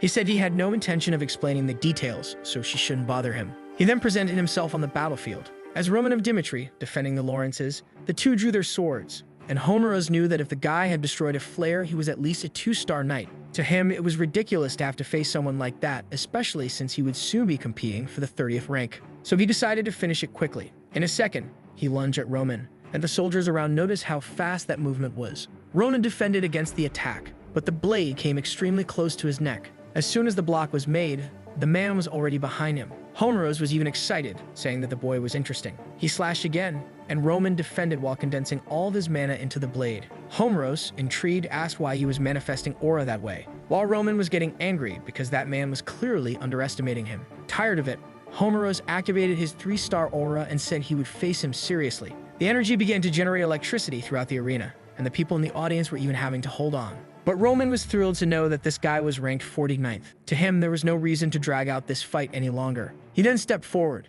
activated his aura, and told the man to resist it if he could. The celestial demon techniques have no form. All Homeros could see was a sudden black wave in front of him. He didn't even know that something like that could be created with mana. Indeed, the attack had no form, and that's why the moves were only identified by numbers. And that was known as the third move. We saw the noble trying to convince Homeros to participate in this duel and give up the fight with that Fernando ranked 30th. It was his guild leaders saying they would receive a lot of money if he participated in this duel between two remote families. He thought about it, realizing he had refused all missions since becoming a rank A, so maybe it was worth it. Since he needed money as well, he decided not to refuse. But the result was completely different. Everyone there was speechless, and in the audience, they couldn't even understand what happened. The prodigy of Cairo, who had entered the rankings even before becoming a 4-star, had been killed with a single slash. Roman didn't understand how someone so far from their peak could be so arrogant. That's because his metrics weren't based on this world, but on the one he came from. Compared to this place, the world of Murim was like a galaxy of martial masters. No one dared to be arrogant since death always took the careless. To Roman, this place was inefficient, and he then told the judge to announce the winner of the second combat. Hesitant and stumbling over his words, he said that the winner was Roman Dimitri for the House of Lawrence. The people couldn't believe that the prodigy everyone talked about was really dead. To them, it was like a hallucination, and it was only then that Chris realized the true strength of the lore he followed. He didn't understand if he had been this strong in the first duel or if he had changed drastically afterward. He was certain that he hadn't been so powerful as to defeat Homeros back then. So how could this be explained logically? As soon as he defeated Jansen, he thought that the day he would defeat Roman wasn't so far off. But that was pure foolishness. The flag was raised declaring that the House of Lawrence had won. With that, the last fight was irrelevant and it didn't matter who was sent. Aertes announced that both families could send another warrior. The Barco representative was seething with rage. It was over now, but he couldn't understand how Homeros had died. He wasn't just an average knight to the warriors of the north. He was one of the few true soldiers in the kingdom of Kiro. So why are the mercenaries sent to fake Homeros? The man asked who they would send now, but the Barco representative simply said that they couldn't afford to lose any more strength. He then told them to just send Benson. The man was shocked. He knew this was revenge for the shame Benson had brought upon them when he was beaten by Dimitri. The problem was that Benson was a knight with no stars, so he was being sent to die. But he had no choice, so he simply said he understood. Benson presented himself on the battlefield, trembling all over. No one in the audience had ever heard of this name, but Chris knew very well who this man was. Someone suddenly stepped in front of Roman. It was Kevin, who said he would face that man. To Roman, in a world where the strongest survive, the only thing given to losers is death. Even if Benson was a starless knight, it would still be very difficult for Kevin. He knew the boy was trying to prove he was useful in some way, and if that was the case, he gave him permission. Kevin then said he would be back soon. On the field, Benson was wondering how he had ended up in this mess. He had only decided to become a knight for the Barcos, because his father had no problem doing so either. That was the reason he had chosen an influential family where he would only make money. But even so, he had always been loyal, and now he was being sent to die like trash. But something confused him. He wondered if that boy would be his opponent. Now his expression changed, and he thanked God. They then faced each other, and Benson couldn't contain his laughter. He asked Kevin if he had come to seek revenge for that day. Regardless of what it was, both had been abandoned by their lords. But to Benson, this meant he was incredibly lucky. Kevin simply replied that he was nothing more than a sword that protected his lord, and Benson immediately lunged at him, telling him to stop being arrogant. Kevin barely dodged the first attack, and immediately retaliated, aiming for Benson's neck. Benson managed to tilt his chin back just in time, and landed a kick, sending Kevin to the ground. Kevin's helmet was knocked off, and the boy slid across the arena. He stood up, not in the best condition. Chris realized that the problem here was the difference in physical strength, as Benson was an adult, and he couldn't understand what Roman was thinking by letting Kevin participate in this. Once again, Kevin took a hit to the chest armor, and only didn't lose his arm because the blacksmith had done a good job. Kevin was being humiliated, but little by little, something was building up inside him. A voice in his head told him to kill that man. That was the bastard who had hurt him, and it was time for revenge. He remembered that Roman had explained that from the moment he cut his hand, the art of the spiritual demon had been implanted in his mind. All he had to do was bring this demon out. And suddenly, something strange began to happen to Kevin. A strange dark aura appeared around his body. He was about to take a blow to the head when a strange voice told him to look up. He barely dodged that strike. He stood up and faced Benson. The voice laughed at him for almost getting cut in half and said it was time to tear that man apart. Kevin couldn't understand why there was a voice screaming at him. What he wanted was to be useful to his lord. He wanted to be more useful than Chris. He hated the feeling of inferiority, and those emotions began to create a vortex of rage. That was the art of the spiritual demon. And the moment the voice told him to kill that man, he, in a second, lunged at Benson. Benson immediately recognized that the tip of Kevin's blade was coated with aura. He knew that it would penetrate his armor. So he raised his blade and called the boy a bastard. He landed a solid hit on Kevin's shoulder, but Kevin didn't back down. Benson couldn't understand why this boy wasn't retreating. It was as if he had lost his mind. And with that, the attack went through. Both Chris and the audience were horrified. The boy seemed to be enjoying killing that man, and he continued striking his body. The battlefield was drenched in blood, and Kevin was there in the middle, laughing like a madman. He then left the arena. He approached Roman and said he had returned as promised. Roman simply replied that he had done an excellent job. The boy, now like a joker, was smiling happily. The duel ended with 3 victories for the Lawrences, and at the center of it all was Roman Dimitri. Just as a hero's story is passed down from generation to generation, the rumors of that battle were wrapped in both truths and lies. The bars were all talking about it. The Barcos must have been extremely frustrated at having lost to the Lawrences after gathering so many people. And now, everyone was even fighting to claim that they had relatives living with the Lawrences. To everyone, Roman was seen as the savior of those lands. Everyone knew that he had massacred the enemy army and even destroyed the Flare with a single attack. Not only did he prevent the Lawrences from being defeated, but he also cut the 49th ranked knight in half. To the children of the Lawrence kingdom, Roman was like a hero. And now the first tales of the Dragon of Dimitri were beginning to accumulate. The scene shifts to the Barco castle. With 1,000,000 papers piled up, they knew it was the end. There was no escaping from the mountain of loans they had taken, the interest letters piling up from the gold bank and the messages from the mercenaries because of Homero's death. He was furious with all these bastards. Before, all the nobles wanted to get close to the Barcos. But now, everyone was pretending he didn't exist. None of this would have happened if that damn Dimitri hadn't gotten involved. To him, it was really Roman's fault for doing something that shouldn't be done in an aristocracy. He had found the only chance to save the Barco family. A few days later, at a meeting, he thanked all the nobles who had decided to attend. He started talking about the future of the North, but everyone just told him to stop stalling. He then said he would talk about the Barcos attack on the Lawrence castle, which had a valid cause. And a valid cause is extremely important in an aristocracy. This cause had been approved by the central government and all the involved judges. But Roman Dimitri participated in this without any logical reason. And even the final duel, none of the Lawrences participated. He slammed the table, asking what the logical reason was for Roman Dimitri to have helped those people. This would only make sense if that marriage had gone through. But at the current moment, Roman is nothing to the Lawrences, and his actions go against aristocracy and nobility.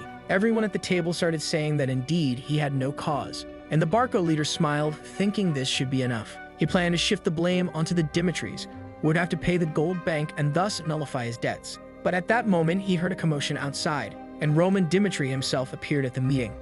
He said he knew they would have complaints about him, and that's why he came. The Barco leader didn't understand why he had come in person, but Roman responded that he came in person to see the like on this video that helps Mamoru make more juicy content for his viewers, activate the cheeky little bell, and I'm out.